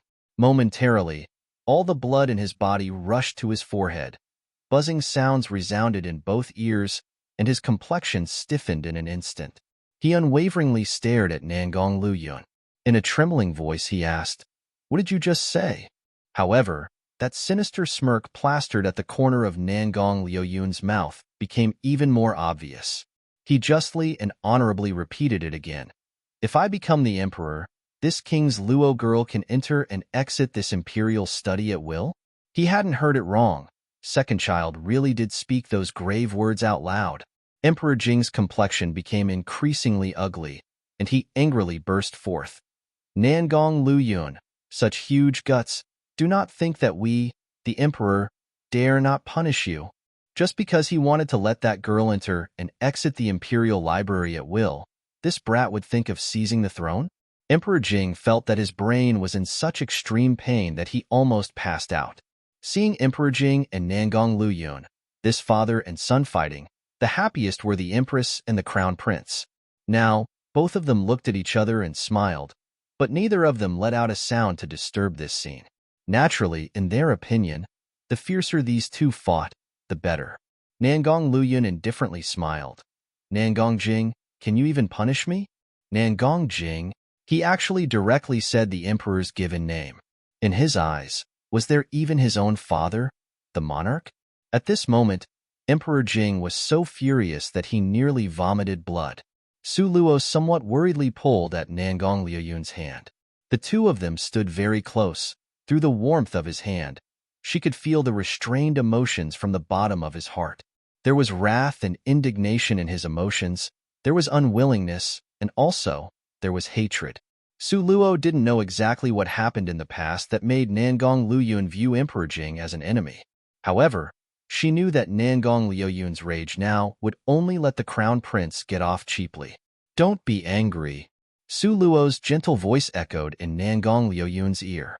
Nangong Luyun lowered his eyes. In his eyes were intoxicating, tender feelings. "Be at ease with this king here. Nobody dares to bully you. Not even the emperor." Emperor Jing's face flushed red when his name was mentioned. Did this brat even have a little bit of filial piety? Unexpectedly, not even giving his father the emperor a little bit of face. Emperor Jing angrily glared at Su Luo. "You are Su Luo? Su Xian's daughter?" Emperor Jing looked at Su Luo and immediately frowned. With such skinny and thin as a bamboo, small physique, a complexion that could barely be called delicate and pretty, no matter how much he looked, he was dissatisfied. Su Luo generously looked straight at Emperor Jing. Responding to your majesty, this woman is indeed Su Luo. Su Luo's neither servile nor obsequious manner, in Emperor Jing's eyes, made him increasingly displeased with her. Being neither servile nor obsequious towards the emperor, then that was being disrespectful, extremely disrespectful. This loathsome girl could learn anything from his second child, but only learned his entire body full of stubbornness and rudeness.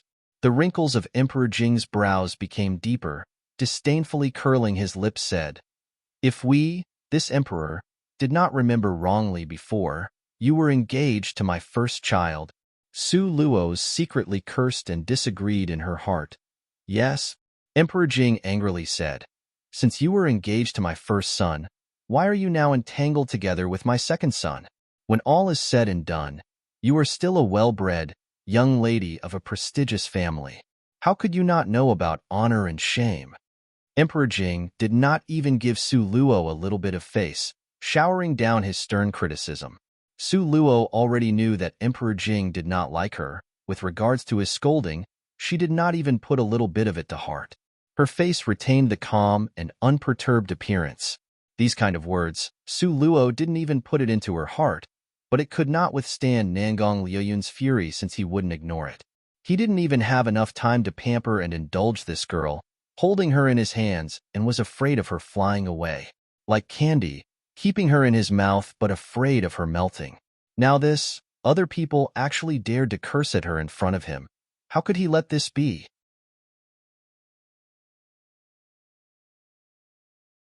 Chapter 617, Lighting Up Fires and Looting 11. A sharp light flashed through Nangong Liuyun's eyes, ruthlessly thrusting towards the main point. Humph, who was the one that bestowed the engagement at that time, then afterwards, who was the one that unfathomably canceled the engagement again. Using the imperial edict as if it was a child's toy, doing the job of the emperor until it ended up like this and still feels no shame. SSSSSSS, everyone present all sucked in a breaths of cold air. Su Luo could not help but clap for Nangong Luyun secretly in her heart. Nangong Luyun was very cool, just too awesome. If she was not under everyone's gazes, Su Luo wished she could rush up and deliver a kiss to him.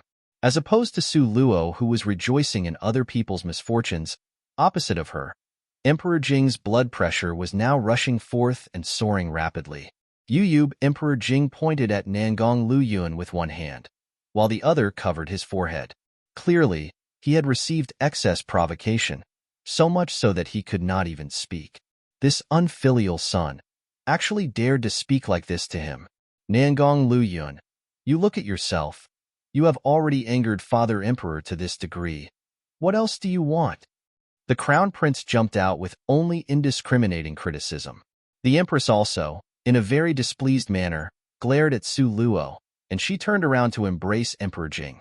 Your Majesty, do not be angry. Prince Jian has also been angered until he is confused. These are not his heartfelt words. Saying this, the Empress did not forget to call out to Nangong Luyun. Prince Jian, quickly come over and apologize to your father, quickly. This time, Nangong Liuyun's performance also increased the Empress's knowledge and experience. As it turned out, not even Emperor Jing could pressure Nangong Luyun. However, this was also good. Just like this, then Emperor Jing would shun Nangong Luyun. The Empress secretly rejoiced in her heart. The hand covering Emperor Jing's forehead secretly opened a small crack as he furtively glanced at Nangong Luyun. Who would have thought? His gaze unexpectedly met with Nangong Liuyun's taunting and cynical eyes. Emperor Jing's figure stiffened, feeling increasingly that he was in a difficult situation. Nangong Luyun did not feel like bothering with him. He shook the loan receipt in his hand and coldly smiled. Nangong Liujue, the damage created today amounts to 500 pieces of green crystal stones that I already shouldered for you. This, the Crown Prince hesitated somewhat. In fact, if those properties were calculated at half the price, they were not even worth 500 pieces of green-colored crystal stones. That's why, with Nangong Luyun calculating this way, it was already in his favor. You have some complaints? Nangong Luyun cast him a cold glance. The Crown Prince furtively looked at Emperor Jing, However, currently, Emperor Jing had his forehead covered and was crouching on the side. Nangong Luyun simply refused to acknowledge him. However, looking at his current influence, now, it could already be ignored and disregarded. The Crown Prince's heart became extremely depressed. Even though from the start, he felt that when Father Emperor confronted second brother, he would most likely lose. However, he had not foreseen that before everything even started, the Emperor would already be extinguished by second brother's poisonous tongue.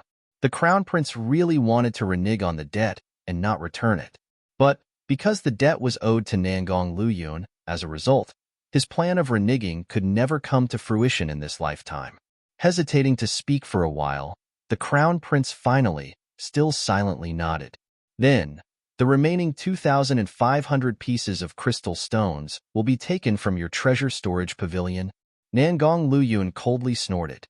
2,500 pieces. Wouldn't that be clearing out his treasure storage pavilion until it was empty, and there would still be a deficit? The Crown Prince used his eyes to stare at the Empress. The Empress gave a displeased complexion. She swept Su Luo a glance and coldly said, "Come, follow this Empress. This Empress has some words to say to you concerning your future." After the Empress finished speaking, she directly walked towards the side chamber. Nangong Luyun pulled at Su Luo's hand, stopping her. "You should be at ease, in such a public place with so many people. What could possibly happen to me? You have just this little faith in me?" Su Luo originally did not want to go, however. With the Empress like this and everybody watching, if she did not go, it would be a bit hard to explain. Su Luo, however, was actually a little bit curious. This matter that concerned her future? In the end, what did the Empress want to talk about?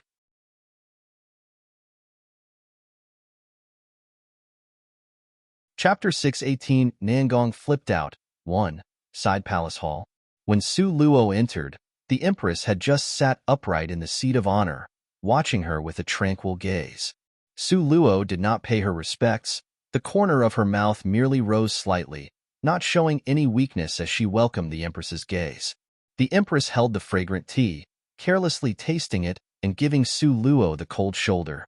But unlike her appearance, in her mind, she was not this inattentive. On the contrary, with regards to this Su Luo, she was somewhat suspicious. The Empress couldn't remember the last time she had seen Su Luo, but in her impression, the previously Su Luo was stupid, timid, and couldn't be brought out in public. However, the Su Luo right now calmly stood there.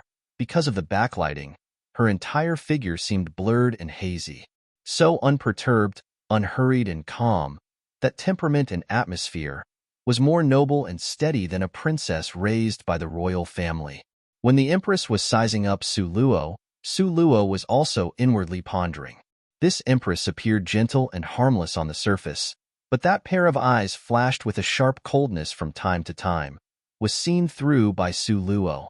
Su Luo understood very clearly that the Empress did not like her. The Empress calling her out alone was definitely to deliberately make things difficult for her. But why would she be worried? In any case, she also didn't like the Empress. If she was to be polite, then fine, but if she deliberately made it difficult for her, then Su Luo was not a pushover that could easily be pinched as the hostess wished. The Empress saw Su Luo staying calm, and she couldn't help but feel somewhat smothered in her heart, becoming increasingly unhappy with Su Luo. Sit. Under the gazing eyes that were opened wide to stare narrowly at her, in the end, it was still the Empress who spoke first to break the silence. "Thank the Empress for granting a seat." Su Luo, neither servile nor obsequious, made her salutations, and then she sat down as if it was her right. Afterwards, naturally, it was a face-to-face with the Empress, silent staring contest. The Empress's long, shapely eyebrows wrinkled slightly. This loathsome girl that didn't know what was good for her actually thought she was someone of importance. She actually went so far as to learn Nangong Lioyun's mannerism. Although the Empress was annoyed in her heart, but she had to request something from her, so she couldn't embarrass the person too much. One could only see her lightly glance at Su Luo. "I heard that the Crown Prince owes you a lot of green-colored crystal stones?" Yes. Su Luo replied concisely. "You have a lot of guts, daring to challenge the Crown Prince. Even if your father came, he also doesn't have this much guts." The corner of the Empress's mouth held onto a faint sneer. It's heaven's law and only proper to pay back a debt. Su Luo lazily and directly repeated the words Nangong Luyun said before. The Empress's hand that was concealed by the phoenix robes clenched tightly, a displeased expression passing by her face. She had already hinted so clearly. Was this loathsome girl truly so foolish or just acting stupid? Could it be that in her mind, she didn't know even the basic difference between a ruler and his ministers? The Empress took a deep breath and then slowly spoke a sentence. If this Empress was to ask you to forgive this debt, what do you think? A sneer flashed through Su Luo's heart. The Empress was also really interesting. She could not deal with Nangong Luyun, but chose to attack her instead. Could it be that she, Su Luo, seemed like such a pushover? Acting like a pushover, Su Luo raised her eyes, staring at the Empress in an astonished manner because she was too surprised. So her voice was quite loud. Empress mother-in-law, you want me to renounce these 1,500 green-colored crystal stones for nothing? Such a loud tone that also contained Su Luo's strong spirit force. Therefore, her voice was sent out especially far. The few males in the imperial study could hear it very clearly. Su Luo absolutely did this on purpose. Nangong Luyun very satisfiedly sat on the round, yellow rosewood chair, the corner of his mouth rising unrestrainedly into a cynical smile. His dark eyes were pitch black as the night as they gazed at the crown prince with a ghost of a smile, while lifting a sharp sword-like eyebrow. The crown prince's face flashed with a blush of shame. Awkwardly, he directly turned his face away.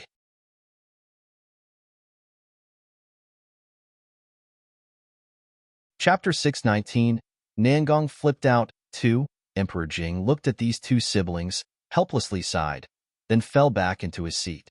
Momentarily, the inside of the imperial study became quiet. Right now, inside the side chamber, the Empress was glaring rigidly at Su Luo, wishing she could bore a hole through her face by glaring. She never expected that this loathsome girl would actually shout it out loud. Wasn't this the same as letting everybody know that she, as the righteous and grand Empress, was relying on force to bully others? The Empress inhaled deeply and glared coldly at Su Luo. Su Luo, you have a lot of guts. Su Luo opened wide her pair of perplexed and innocent eyes. What did I do wrong? The Empress was already angry. After seeing Su Luo's pretend innocent expression, she became even more furious. I order you to shut up, the Empress angrily said in a low voice. Oh. Su Luo very cleverly and seemingly obediently shut up, and once more, her eyes lowered. It seems that you are unwilling. The Empress calmed down. She was also not a fool, and immediately understood after a little thought. This official's daughter does not understand the Empress's meaning. Su Luo responded ambiguously. The Empress suddenly smiled coldly as she stared at Su Luo strangely. However, Su Luo remained calm and composed. Serenely, she let the Empress look. In the end, she even grinned at the Empress. The Empress felt her chest become stifled. These kinds of psychological tactics, she, who always had the upper hand due to her high position, was ever victorious. However, in front of this loathsome girl, it had lost its effectiveness. The Empress coldly laughed. Su Luo, you are very self-confident. Let this Empress guess where your self-confidence truly came from. I'd like to hear the details. Su Luo was using words to lure the Empress who kept evading the main point. Su Luo's heart was rather dissatisfied. Before seeing the Empress's performance, Su Luo had thought that her life experiences made her really good. It must be Nangong Luyun. Then, you thought that if you curry favor with him, then everything would be unhindered, right? The Empress leisurely and comfortably played around with the white jade ring on her thumb, the corner of her mouth curving up into a smirk. Su Luo remained silent, unspeaking. She had always known that relying on a mountain, it would collapse. Relying on people, they would run away. The most reliable thing was still herself.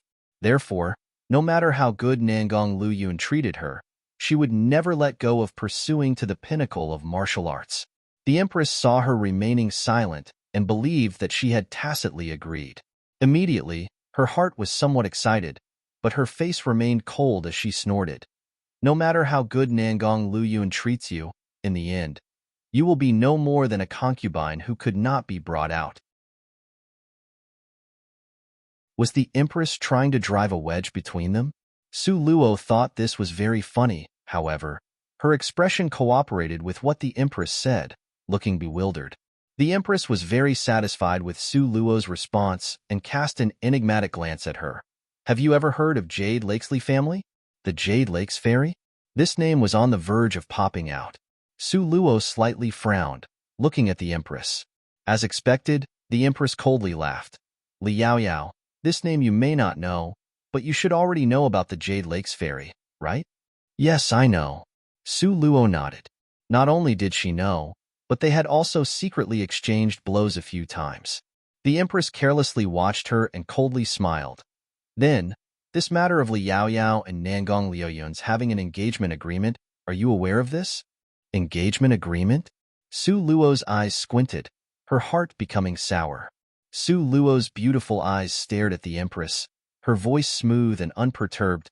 Empress, why are you trying to sow dissension? Whether Nangong Luyun is engaged or not, how could he not know himself? Unexpectedly, the Empress started to coldly laugh. A major event such as a marriage is always decided by the parents. Why would he need to know? Even if he knew, you think that he would have told you? Just when Su Luo frowned, the Empress continued. Of course, this matter has not yet been publicized. There is still time to prevent it. Su Luo looked at the Empress.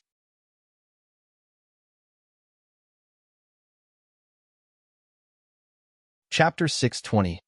Nangong flipped out. 3. The Empress's mouth hooked into a having prevailed smile. If you can tear up that loan receipt, then this Empress promises to use all her strength to help you destroy that engagement. You don't believe me? The Empress saw Su Luo did not speak, and she gave a cold humph. I believe you, Su Luo said faintly.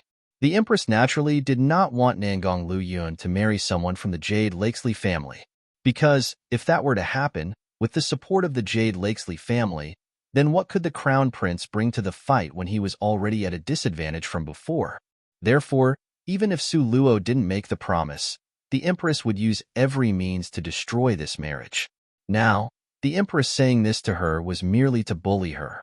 Figuring she didn't know the critical point within, Su Luo was silent. She was silent not because of the Empress's words, rather, she was observing a moment of silence for Emperor Jing. If he really dared to draw up the engagement contract with the Jade Lakes Fairy on Nangong Liuyun's behalf without asking him, what kind of stuff would Nangong Luyun do? She was convinced that when the time came, the pressure on Emperor Jing would be huge. The Empress saw that Su Luo was silent and believed this matter was in the bag. The smiling expression at the corner of her mouth became increasingly more self-satisfied. Bring it over. The Empress extended a white, jade-like hand towards Su Luo. Bring what? Su Luo pretended, with her entire face looking confused. Su Luo, don't pretend to be naive. You need this Empress's assistance, otherwise, His Highness Prince Jean will definitely marry Li Yao Yao. The Empress bluntly said everything, leaving it out in the open. Therefore, bring me that loan receipt. All of a sudden, Su Luo smiled. Her smile was splendid like a blooming flower. Empress, our mother, in your eyes, am I just that stupid? What did you say? The Empress stared at that splendid smile on Su Luo's face in astonishment. These words spoken by Su Luo made the Empress's eyes momentarily contract. Empress, our mother, if the Jade Lakes Fairy were to marry Nangong Luyun, the Jade Lake Palace would use their full strength to support Nangong Luyun. When that time comes, then the Crown Prince wouldn't have a threat of opportunity. Once the Crown Prince loses all his influences and power, then presumably, Empress, our mother's, days, would also not be so good. Su Luo smilingly looked at the Empress. With every word she spoke, the Empress's complexion would become paler. Therefore, the person that wants the most to block Nangong Liuyun's marriage to the Jade Lakes Fairy is you, the Empress. Why should I be worried? Su Luo spread out her hands, smiling innocently. The fury on the Empress's face grew, without restraint. She never expected that this loathsome girl was not incited by her into disharmony, and also wasn't poisoned by her words. In the end, she actually reversed the words and checkmated her. The Empress's chest moved up and down violently. You are a loathsome girl that doesn't know what is good for you. Nangong Luyun is willing to protect you, but can he protect Su Manor? You are forcing the entire Su Manor into hell. Su Luo again shouted out loud in astonishment. Empress, our mother, even if you loathe me, you also shouldn't move against Su Manor. This voice was simply earth-shattering, resonating to the skies. Not only the people nearby in the imperial study could hear it clearly, even those maids and court eunuchs in the far distance could hear every word. The Empress was so infuriated that her face flushed red. When she was married, she was already high above as the first wife. After becoming the Empress, she again was one person above everyone. Never had there been anyone who dared to contradict her like this. The Empress, utterly discomfited, grabbed the official blue and white porcelain teacup by her hand, swung her arms and directly tossed it at Su Luo when that teacup was a hand's width away from Su Luo. Su Luo very rudely sat her but on the ground, evading the attack of the teacup. Su Luo had already made preparation for when the Empress would act out violently, therefore, her reaction was very fast. At the same time, Nangong Liuyun's figure had already appeared. One could only see his sleeves raise slightly, a burst of wind unfurling. Bang, that teacup did not end up on the ground. Rather, it was spun around by Nangong Liuyun's wide and long sleeves. It directly shot towards the Empress's forehead.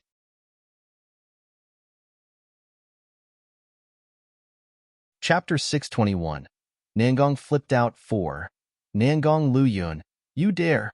The Crown Prince angrily shouted, but it was already too late to block the teacup's path. Following right behind Nangong Luyun was Emperor Jing and the Crown Prince. Emperor Jing's expression right now was very complicated. He never expected that this unfilial son had become so daring to this degree. That was the Empress, this nation's mother, the ceremonial mother of all under the heavens, the Empress, in a public place with numerous people and under their gazes, he would actually directly. This was the great crime of matricide. Not to mention Emperor Jing's incomparable shock. Just speaking of that teacup alone, that was being treated like a ball, slapped back and forth. One could only see the teacup on a straight line path, shooting towards the Empress with a speed that was too fast to block or dodge. The Empress's heart was greatly alarmed. She glanced towards Su Luo. Immediately, a bright idea flashed by. With a bang sound, she sat heavily on the ground. Even though the two people made the exact same move, but the difference with the inside trick was still too great. Su Luo was already a martial artist at the peak of the 4th rank. Her body had reached an astonishing degree of toughness and flexibility. How could an insignificant fake fall be a problem? But it was not the same for the Empress. Even though the Empress's talent before was pretty good, but these years, she was busy with the inner fights in the imperial palace and living like a princess.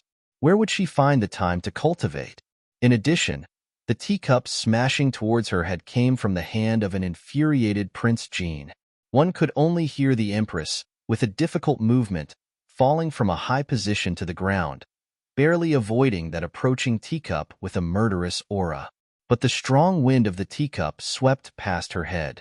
Ouch! The Empress, who sat heavily down on the ground, gave a loud cry of pain. The teacup swept by the Empress's coiled hair, and immediately, the Empress's beautifully coiffured hair was messed up. The phoenix and gold hairpins made crashing sounds as they fell. The Empress with disheveled hair cut a very sorry figure. The Crown Prince hurriedly rushed over and sank to his knees to help the Empress, anxiously saying, "Mother Empress, are you okay? Is anything wrong?" The Empress, in a panicked state, had her eyes opened bewilderedly and indeterminately. She held her chest with lingering fear, too frightening, simply too scary. The Crown Prince, seeing that the Empress was unscathed, only then did he turn around. He pointed at Nangong Luyun with a malevolent expression and angrily roared, "You dare to murder Mother Empress? Nangong Luyun, don't think that because your martial arts are so strong you are extraordinary. If you murdered Mother Empress, you would meet the wrath of the heavens.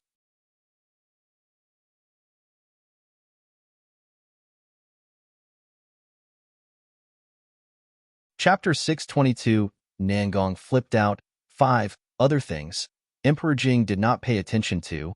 He only paid attention to Nangong Liyun's way of addressing her. Little princess? His eyes opened wide in shock. When did Nangong Liyun have an extra little princess and him, as the emperor, actually didn't know? Yes. Nangong Liyun said deadly earnestly. One could only see him pull on Su Luo. Both hands were like iron cuffs, imprisoning her, not giving her any opportunity to struggle free. At this moment, with daggers drawn, Su Luo felt that it was better that she didn't say anything at all.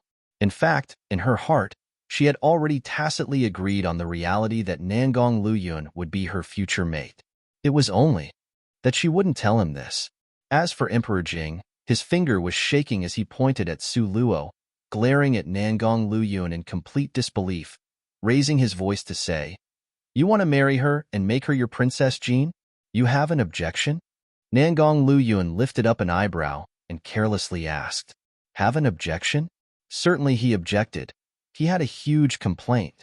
Emperor Jing's heart was not satisfied, pointing at Su Luo as he angrily said to Nangong Liyun, "What kind of vision do you have?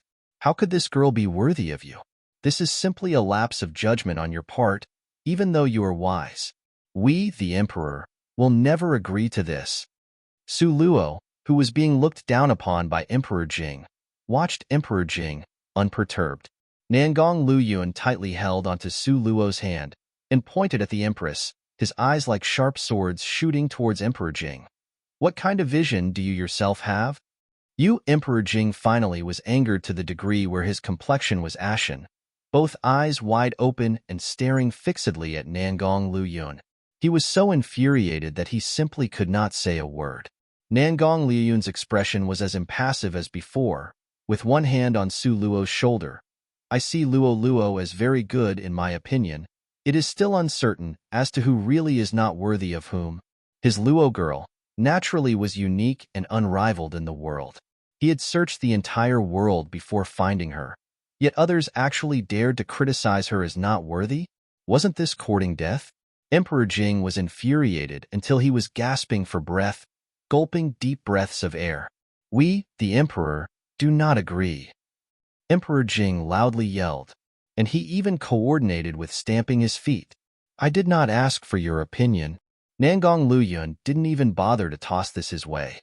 In other words, whether Emperor Jing agreed or not, as far as Nangong Liyun was concerned, it was not at all important. Emperor Jing was used to being the emperor and was always waited upon and flattered by others. When had he been so scorned by anyone? You this unfilial son. See if we, the emperor, won't beat you to death." Emperor Jing was infuriated to the point of waving his hand to directly slap towards Nangong Liyun's face. However, Emperor Jing's hand was fixed in mid-air. Because his hand was effortless gripped to a stop by Su Luo. A trace of a cold smile flashed through Su Luo's eyes, and passing, she threw his hands off. Unexpectedly, Emperor Jing retreated a step from being thrown off. Emperor Jing was infuriated until he nearly went insane. He, as the majestic and grand emperor of Eastern Ling Empire, his existence should be the most respected. Being bullied by second child could be forgiven, but now, an insignificant, young loathsome girl would also treat him like this? Emperor Jing was practically in disbelief, because in his mind and from his knowledge, this simply could not happen. Why did these two people not see and treat him as the emperor? Su Luo clapped her hands. Her complexion was restrained as she seriously watched Emperor Jing. "Nangong Liyun is mine. I absolutely will not allow anyone to hurt him." Luo. Nangong Liyun lowered his eyes with a complex expression as he watched Su Luo. Just a moment ago, in the split second when she blocked Father Emperor, Nangong Liyun's heart warmed without a reason. That kind of warmth, which he hadn't felt for a long time, was somewhat unfamiliar and made him somewhat at a loss. But that feeling felt unprecedentedly good. Su Luo held his hand tightly with a serious expression, looking at him. Before, It was always you protecting me. In fact, I also want to protect you.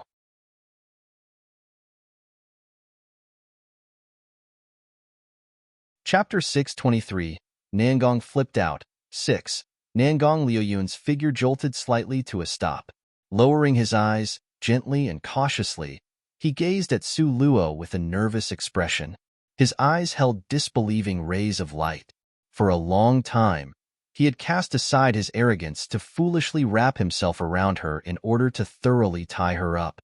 He even lowered himself to act as her servant, repeatedly investing in their relationship. Now finally, had he obtained a response? Faced with Nangong Liuyun's unbelieving gaze, Su Luo gave a smile that was as beautiful as blooming flowers in the summer. She pushed his arm, as if to shake him awake from a dream. I am yours, you are naturally mine. Could it be that you don't agree? Nangong Liyun, as if beginning to wake up from a dream, was extremely happily surprised and embraced Su Luo. He was so excited that he nodded wildly. Agree, couldn't agree with you more. The Nangong Liyun right now.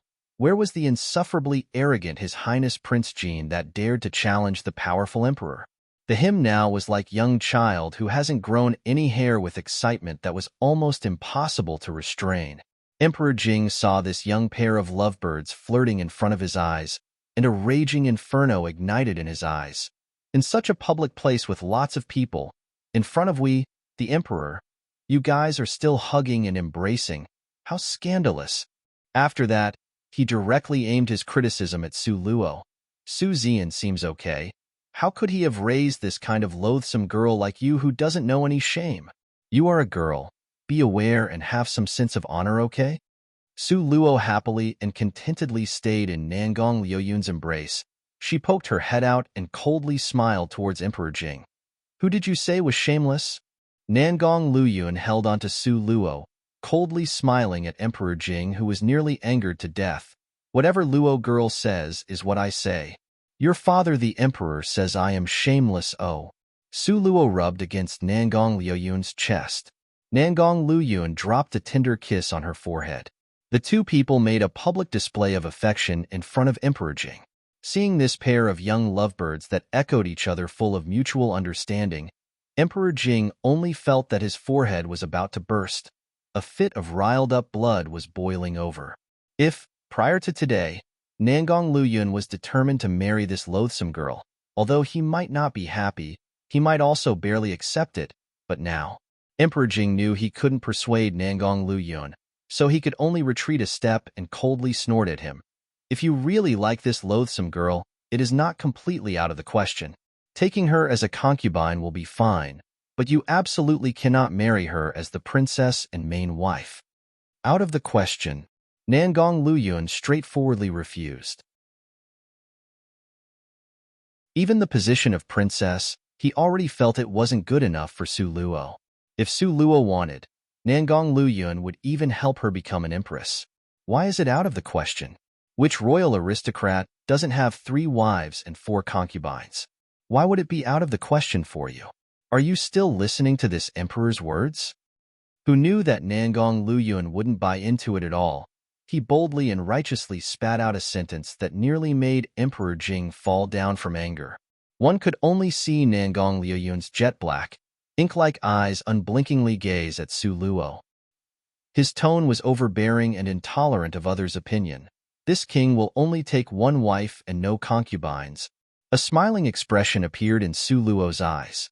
This kind of Nangong Liyun, how could she refuse him? It was as if he was made to her exact measurements.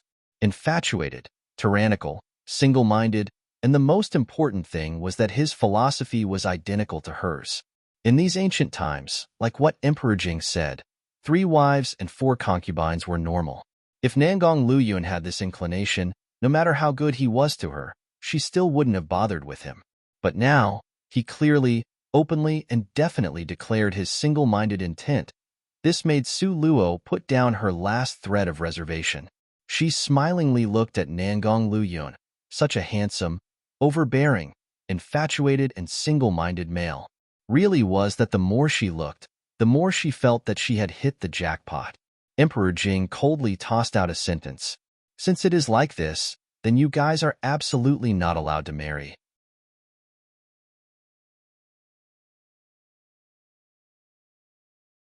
Chapter 624. Nangong flipped out. 7. Why? Su Luo glared at him, not accepting. Because Nangong Luyun is already engaged, therefore, he absolutely will not marry you. In the future, you should not try to wrap yourself around second child. Otherwise, we, the emperor, will not be polite to you. Emperor Jing's tone was indescribably firm. Nangong Luyun was already engaged?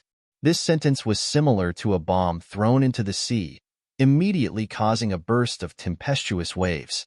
The veins on Nangong Luyun's forehead jumped out, his complexion hazy like an approaching storm.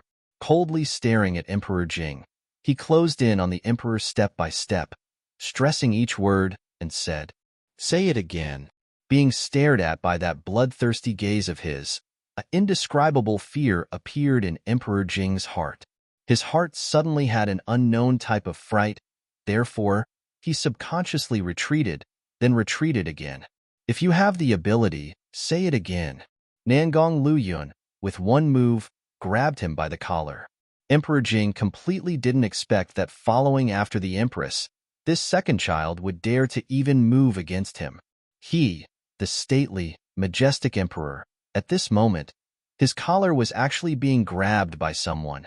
Also, because of exactly this, that touch of fear in his heart dispersed and was replaced by fury. One could only see the emperor smiled coldly. Yesterday, Father Emperor had already agreed to a marriage for you. Therefore, you don't have to trouble yourself over it. Su Luo frowned slightly. Liao? Emperor Jing's indignant gaze swept towards Su Luo and coldly smiled. You actually guessed it. Rescind the marriage. Nangong Luyun lifted Emperor Jing to the front of a table, took out a brush already dipped in ink, and handed it over to him. Immediately write the document to rescind the marriage. Nangong Luyun's strength was great, and Emperor Jing's hands were pinched until they became extremely painful by him. Exactly because of this, the fury in his heart flourished even more. Has marriage already been decided? There is no backing out. Emperor Jing looked at him with a cold smile. If you want the Nangong family to withdraw from the royal lineage, then break off this promise of marriage. When the time comes, then you will be the family's sinner. In the end, when you go to the underworld, see how you will face the ancestors that established the Nangong family. Emperor Jing was taking this huge country with 10,000 miles of rivers and mountains to press down on Nangong Luyun's body, forcing him with no other choice but to compromise. However, very clearly, he had underestimated this son's stubbornness. 10,000 miles of rivers and mountains? Haha, you care, but I certainly don't care about it. Nangong Luyun, with a fierce appearance, laughed evilly as he looked at Emperor Jing, who was rigidly fixed to the spot from hearing this short sentence. You, this unfilial son. Emperor Jing was so furious that he shouted out loud. Nangong Luyun calmly and composedly pointed at the crown prince. If I really care about the position of emperor, you think this stupid and incompetent crown prince would be able to live till now? Emperor Jing was immediately stumped for words. His body swayed and was unable to control himself as he recoiled by 2 steps. He originally believed he could threaten Nangong Luyun with this trump card, but unexpectedly, it doesn't have the slightest use on him, because he absolutely did not care. And at this moment, the crown prince who was mentioned almost jumped up. Nangong Luyun, who are you calling stupid and incompetent? Who are you calling that? The crown prince practically demanded, having been infuriated. Having grown up till now, there still wasn't anyone who dared to speak this in his presence. But now, Nangong Luyun showed no quarter as he cursed him out as stupid and incompetent. If you aren't stupid, is it possible for you to owe such a huge debt that you couldn't pay even in this lifetime? Su Luo in annoyance rolled her eyes at him. A noble person has self-knowledge. Your Highness the Crown Prince, it's still better for you to take a breather. Nangong will not fight over the position of Crown Prince with you, because he simply feels that it's not worth doing. Su Luo, in the dark, added another twisted with a knife-like words. What does a loathsome girl like you understand?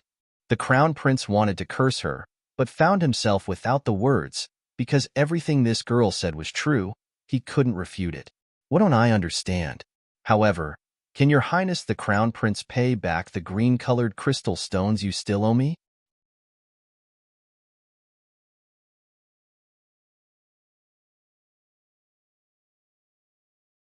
When Su Luo heard what was said, her eyes momentarily shined.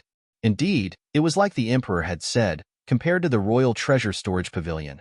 The crown prince's treasure storage pavilion simply was not even worth a look. If she were to choose, of course she would choose the royal treasure storage pavilion.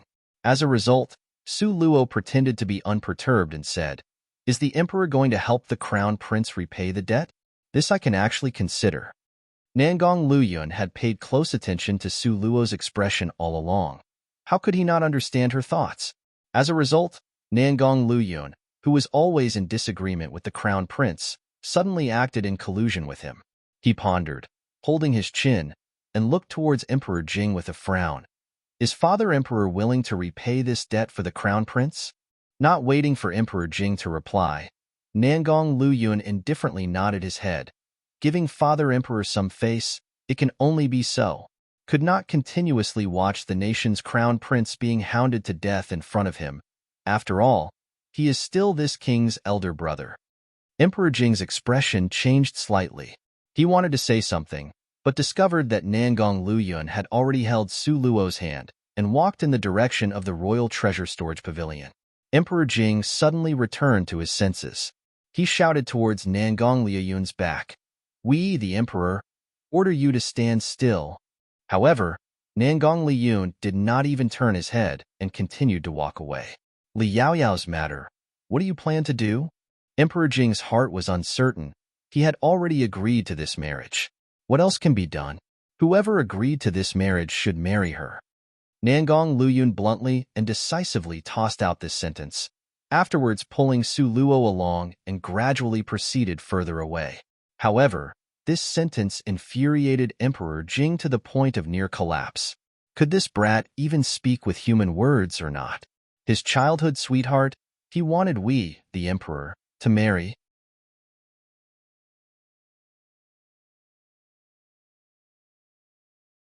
Chapter 626, Nangong flipped out, 9.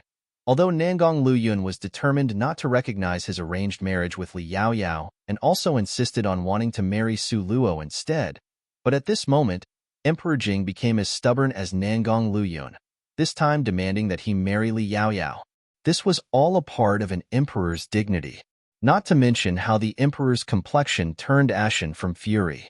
Let's return to Su Luo and Nangong Luyun's viewpoint. The Royal Treasure Storage Pavilion was located in the deepest part of the Imperial Palace, being in the forbidden area. Normally, besides the guarding elder, nobody else was allowed near it. Seeing those four huge, golden glistening words, the corner of Su Luo's mouth perked up into a smile. The treasures with spirit force were collected by the entire Nangong clan for many years and placed in the Treasure Storage Pavilion since the establishment of this family. Naturally, the treasures were extremely abundant, simply giving a person great expectations. In her hands, the greatest shortage was in treasures with strong spirit power. This kind of opportunity was hard to come by. After she entered the treasure storage pavilion, no matter what, she must obtain a few benefits. Suddenly, from the side, a person's figure floated out. This was an elderly man whose eyebrows and hair were all white. Looking at his age, he was about 70 to 80 years old. Despite his white hair, his complexion was rosy, appearing extremely hale and hearty in old age. The number of people Su Luo knew wasn't many, however, this elder, she unfortunately did recognize. Nangong Yu.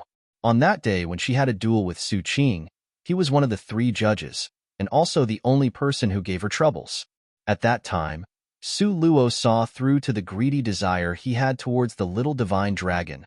Thus, her impression of him was not so good. Even now, seeing him guarding the door, her long, shapely eyebrows knitted slightly. Nangong Yu, with one look, was able to recognize Su Luo. On that day, the matter of the little divine dragon showing off its divine might left a deep impression on him. However, because the little divine dragon was given by His Highness Prince Jean, whom he could not afford to offend, so he had no other option but to pull back. At this moment, his attention was all placed on Su Luo's body. His eyes were slightly squinted, with a dangerous aura flashing through its depth. Unexpectedly, she didn't bring that little thing over here? Lead the way ahead. Nangong Luyun sent a displeased glare at him, coldly throwing out this sentence. Nangong Yu's expression did not change. His eyes remained tranquil without a single ripple. He nodded his head and moved forward to lead the way. The him right now seemed very well behaved. While walking, Nangong Luyun said to Su Luo, "This kind of opportunity is hard to come by. Do not waste it." After entering, we will be sent to different rooms, therefore, I won't be able to help you. Nangong Luyun paused for a while, then continued. Inside this treasure storage pavilion, there are many treasures acquired by my ancestors during their travels around the world. Whether you can get a huge windfall will all depend on your foresight and luck. Do you think my luck could possibly be bad? Su Luo smilingly looked at him. Nangong Luyun paused, then with a smile, he rubbed her head. It seems like I was worried over nothing. Inside the room with the gateway, there was a bright, white circular diagram. The treasure storage pavilion did not have doors nor windows. Every time someone entered or left, they must pass through this mysterious teleportation array. It was rumored that this teleportation array was created by the founding ancestor of the Nangong family back in the day. This ancestor's story was extremely rich and colorful, like all legendary tales. If pen and paper was used to describe it, even millions of words would not be enough. The moment she passed through this teleportation array, Su Luo knew that Nangong ancestor was definitely a space mage, and was also the supreme expert kind. Following the wake of two brilliant white flashes, Nangong Luyun and Su Luo disappeared on the spot. Nangong Yu watched the two silhouettes that disappeared, his eyes flashing with a trace of dissatisfaction. He was one of the people that protected and guarded the surroundings, and never had the qualifications to enter the pavilion. Seeing that in front of him was a mountain of treasure inside, but he could not enter, this kind of feeling was too stiflingly depressing. It was similar to having his heart gnawed and bitten by a poisonous insect, making him feel extremely unwell. Just now, Emperor Jing sent a single word in secret. If, seeing the white light remaining after Su Luo disappeared, a cold smile flashed through Nangong Yu's eyes.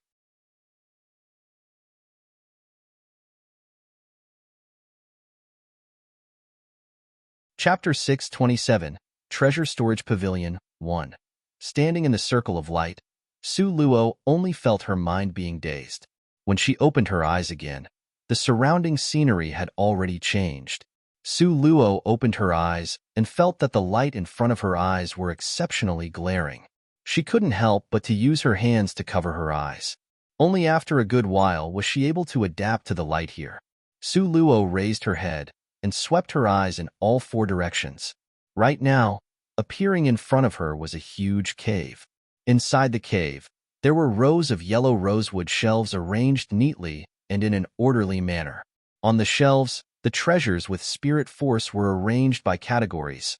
The surroundings were all bathed in rays of light, like the stars in the sky, twinkling and dazzling. This cave gave Su Luo a feeling somewhat resembling a modern supermarket. It gave her a familiar feeling. Su Luo carefully examined everything and noticed that the area of this cave wasn't really big. It was probably about several hundred square meters in dimension. However, she thought about it slightly and understood. Nangong Luyun and her were not in the same room. This showed that there were at least more than 2 rooms inside the Royal Treasure Storage Pavilion. This is the Nangong clan's treasure storage pavilion? Isn't it rather too rich? Su Luo's eyes looked all around. Every single spirit treasure was wrapped up by a layer of dim light, appearing very captivating. Just when Su Luo was lamenting, the little divine dragon inside her space poked his head out. Oh woo, the little divine dragon, seeing the spirit treasures around, suddenly opened his little mouth. She only heard the sound of something breaking, and when Su Luo opened her eyes again to look, the light wrapped around the spirit treasures, without exception, had all disappeared. Su Luo, startled, opened her eyes wide and poked at the little divine dragon's head. What did you do? The little divine dragon jumped up 2 or 3 times in Su Luo's embrace. Expressing his wishes by gently rubbing his plump little belly, he mumbled pitifully to Su Luo, "Hungry? Just a while ago, those clouds of spiritual energy were all absorbed by you, yet you are still hungry?" Su Luo woke up to reality from being dazzled, grabbing the little divine dragon and scowling directly at him. Those spiritual energy lingering around the surrounding spirit treasures were the essence and best feature of this place. After losing it, the formidable power it had would weaken greatly. However, the little divine dragon, in one breath, had absorbed it all. If this was seen by Nangong family's ancestor, very likely, he would catch the little divine dragon and make him into stew. Unexpectedly, the little divine dragon himself didn't seem to be aware of this being his fault. He grabbed Su Luo's hands and placed it on his soft belly, deflated his small mouth pitifully, and anxiously and impatiently looked at Su Luo, still hungry. That soft and yielding tiny appearance was extremely adorable, making others pity him while also being affectionate towards him. It made people wish that they could deliver all the good things under heaven to him. However, all of these have been swallowed by you. You tell me, what's to be done? Su Luo spread out both hands, expressing her helplessness. Originally, among these spirit treasures were a few items that she fancied, but now, since their effectiveness had been weakened greatly, she naturally would not take them. However, this was also part of the little divine dragon's luck. Only he could absorb these spiritual energy, even she could not absorb them. The little divine dragon crooked his head and thought for a while. Afterwards, he extended his little fingers and pointed up ahead. Su Luo's face had an awkward expression because the place in front that the little divine dragon pointed to was a hard rock wall. She didn't have the ability to pass through walls. Who would have thought that this time the little divine dragon would be especially stubborn, determinately and persistently saying, "Treasure, treasure, many, many treasures." With regards to the little divine dragon's ability to find treasure, Su Luo absolutely believed in it.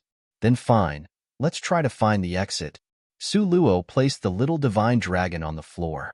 She carefully studied that glossy as jade wall by herself. Outside the treasure storage pavilion, inside a tiny room, Nangong Yu sat cross-legged. In front of him was a fist-sized crystal ball. At this moment, a small black dot appeared on the wall.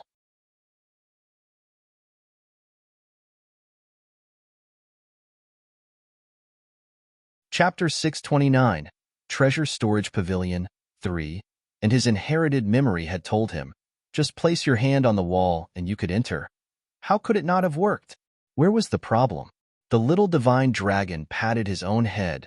No matter how much he thought, he could not understand. Su Luo's forehead nodded slightly. With a heavy expression, she sank into deep thought. She started to ponder from problem of opening a path from the beginning, bit by bit, recalling everything inside the treasure storage pavilion, trying to find the trick within. In the beginning, she first stood within the transparent diagram, having been delivered inside this room. The transparent diagram, teleportation array. Suddenly, a light flashed through Su Luo's brain, and her eyes shone abruptly. How could she have forgotten? At that time, the elder ancestor that established the Nangong family, he was one of the rare space mage on this continent. This wall created by that legendary space mage was definitely not easily found by a person. Perhaps, inside, there was the power of space. Su Luo finally felt that her own mind was opened wide. Anyway, no matter whether it will work or not, she'll know if she give it a try. Su Luo thought about it, then used large strides to walk to the front of the wall and pressed her palm against that bright and clean wall. Then, she applied her space powers. In the beginning, the wall was still as undisturbed as before. However, with the passing of the time, with more and more spirit force, the space powers became more and more full. Finally, all of a sudden, a buzzing sound resounded. Success! A happy expression flashed through Su Luo's eyes. Suddenly, a bright white light appeared around Su Luo's body.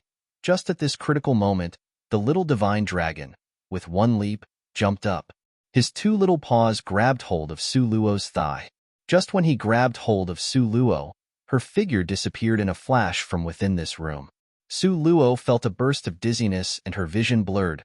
When she opened her eyes again, the surrounding scene had changed greatly once again. Was this the place behind the wall? Su Luo originally thought she would be met with danger. She had even taken a fighting position. But, in front of eyes, was completely empty with nothing here. She dropped her fighting position and started to size up this place that she had been mistakenly transferred to and accidentally entered. This was a cave. Compared to the room outside, this place was much bigger. The surroundings were completely empty without a single shelf. Thus, it was even less likely to see the spirit treasures on the shelves. In fact, Su Luo didn't know. This inner room was the place where the most precious treasures were stored that had been collected over the years from the empire. Emperor Jing would never have imagined that Su Luo would be able to enter the inner room of the treasure storage pavilion. Because this place was very much a secret, even Emperor Jing himself had only heard of the existence of this treasure storage room through legends. However, he could not enter because he didn't have space powers. Just when Su Luo was staring blankly, from up in front came the sound of the little divine dragon barking a woo. Su Luo looked and immediately laughed.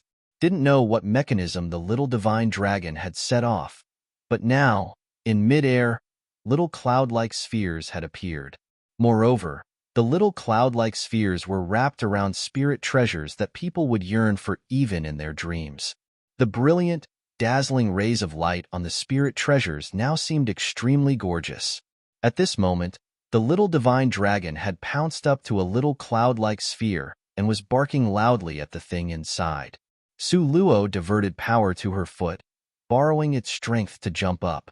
After seeing clearly the stuff inside, even she exclaimed in astonishment. It was a dagger. Through the transparent cloud-like sphere, Su Luo could clearly see the two words carved onto the handle of the dagger. Yin Hua, 1. Yin Hua? This name. Su Luo felt it was somewhat familiar, but couldn't recall where she might have seen it before. But seeing the little divine dragon's impatient appearance, Su Luo just knew. This dagger was certainly a treasure. Su Luo's original dagger was destroyed when she tried to kill Li Outyan on the barren island with deserted mountains. Nowadays, she was only using an ordinary dagger. 1. Yin Hua, the Chinese words for beautiful and splendid/flowery.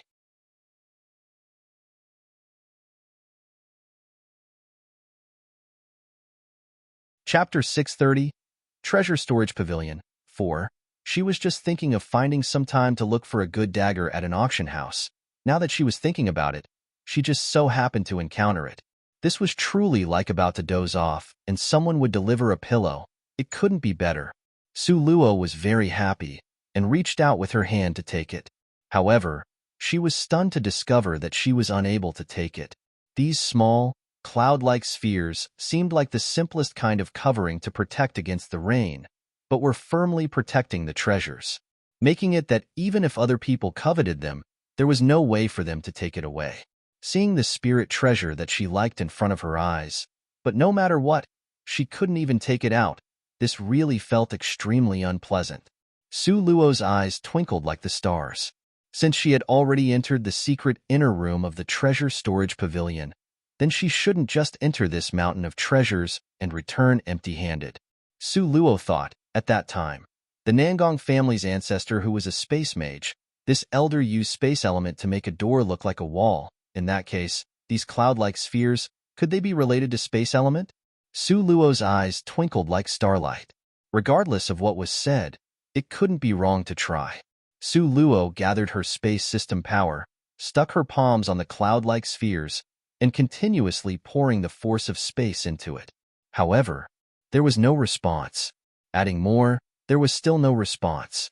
By the time Su Luo's brows were beaded with sweat, there still was no reaction from these cloud-like spheres. Su Luo was helpless. Apparently, space element was not the key to unravel this cage. Then what was the key to breaking through this? Su Luo powerlessly pounded on these transparent yet extremely hard, cloud-like spheres up high, while gloomily sighing.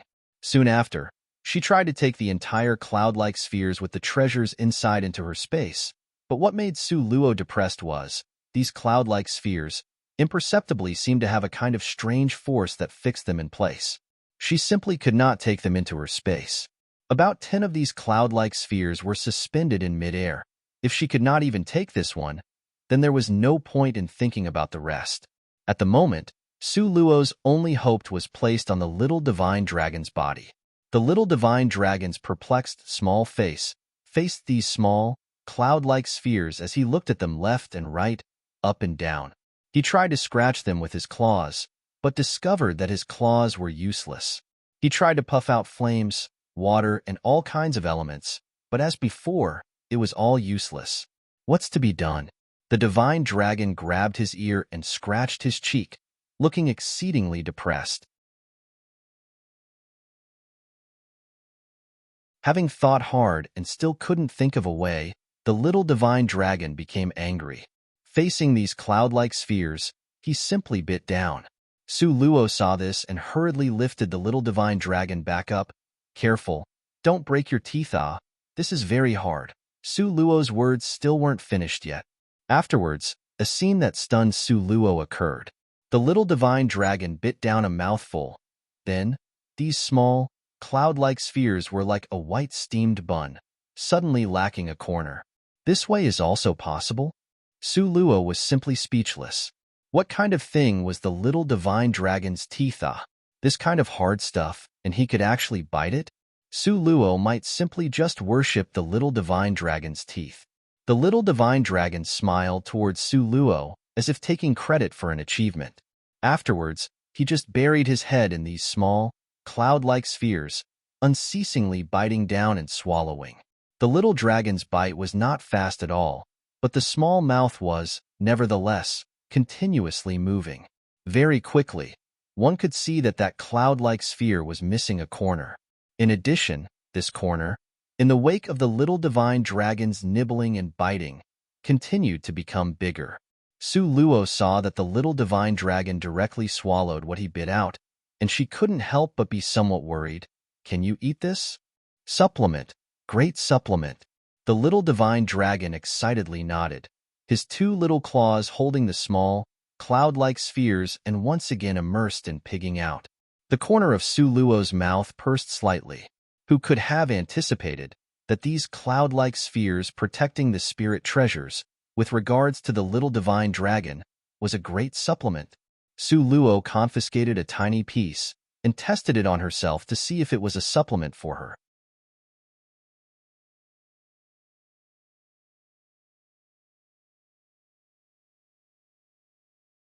Chapter 631. Treasure Storage Pavilion 5. But she had just put it into her mouth, and then immediately spit it out. Pooh, pooh, pooh. Su Luo hurriedly spit it out. Fortunately, she didn't use a lot of strength to bite it, otherwise, all of her teeth would have fallen off. Su Luo saw the little divine dragon's speed in gnawing at it was not that fast, and as a result, she let him work on it peacefully. She herself was flying in midair, choosing spirit treasures she needed. Su Luo was very clear that she was unable to carry away all of the spirit treasures. Treasure storage room, no matter who it was, after entering for one day, you must come out. Otherwise, the teleportation array would automatically shut down. With the little divine dragon's nibbling speed, within a day, the most she could carry out were 3 items of spirit treasures. The dagger was 1 item. The remaining 2 items she must select very carefully.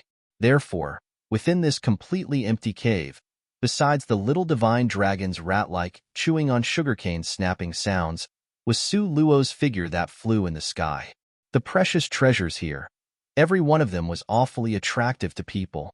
Advanced grade medicinal pill, secret martial arts instruction manuals, high-grade weapons, every item made Su Luo's heartbeat with eagerness. After some consideration, Su Luo settled upon the wood element martial instruction manual as the second item. Among her 3 elements, she had a lot of harvest in the purple fish place from last time for her fire system and her space system. The only exception was the wood system, because there was a lack of secret books of knowledge. As a result, up until now, she hadn't cultivated the wood element. Therefore, this time, Su Luo, without the slightest hesitation, was set on the Advanced Wood Element Secret Instruction Manual as her second treasure item. As for the third item, Spirit Pinball. Seeing this Spirit Pinball, all kinds of sad feelings rushed up into Su Luo's heart. On that day, because of the little divine dragon's treasure hunting ability, therefore, she was able to dig out a Spirit Pinball. However, when she used it, she actually smashed Liao Yin into a 7th rank expert. At that time, it really destroyed her until her intestines were green. Now, seeing this still dark Spirit Pinball, lying there, still and unmoving, in a white-colored little cloud-like sphere, Su Luo's heart had a slight but bad feeling. However, no matter what, this Spirit Pinball was a weapon that could be used to save her life. Moreover, this Spirit Pinball seemed to be stronger by another level compared to the one before. After considering it back and forth, Su Luo finally still decided to pick this Spirit Pinball. Waiting until the little divine dragon had finished gnawing on these 3 cloud-like spheres, his belly had already inflated to become even more plump. Now, he was very drowsy. Like a roly-poly toy, he couldn't stand up steadily. Su Luo, seeing this, merely collected him into her space to avoid disturbing him. Last time, the little divine dragon's cultivation made huge advancement after the event. Didn't know if this time, he would have the same good luck. Su Luo's heart was hopeful and expectant. Holding the 3 spirit treasures, Su Luo easily withdrew from this secret inner room made from space powers.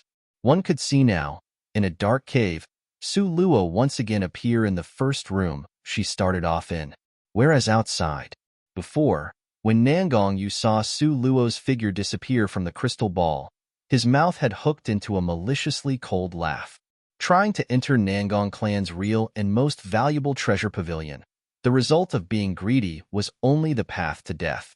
Just when Nangong Yu was twirling his white beard in an extremely good mood, all of a sudden, that little black once again appeared on the crystal ball. That smiling expression on Nangong Yu's face immediately became rigid. His eyes were opened wide, staring fixedly at that continuously moving little black dot, with fists clenched firmly. How could it be like this? Clearly, that loathsome girl had triggered the mechanism on the wall. If she had used brute force to open it, she absolutely would be bitten by the recoil from elder ancestors' martial force. But how was it that nothing happened to her? No matter how much Nangong Yu thought, he could not understand. He thought about it until his head was in pain. Now, Su Luo somewhat hesitantly stood inside the room in the treasure storage pavilion. Seeing the treasures in her hand, her expression was somewhat indecisive. The value of these 3 spirit treasures were more than sufficient to make up for the 1,500 pieces of green-colored crystal stones. You're tuning in to the Romance Rendezvous YouTube channel. We're so grateful for your support, and don't forget to subscribe to join us on this incredible journey through captivating stories. Your generosity through donations truly makes a world of difference, as it's the primary source of revenue that allows me to expand and enhance this channel for you. Thank you from the bottom of my heart for being a part of this adventure.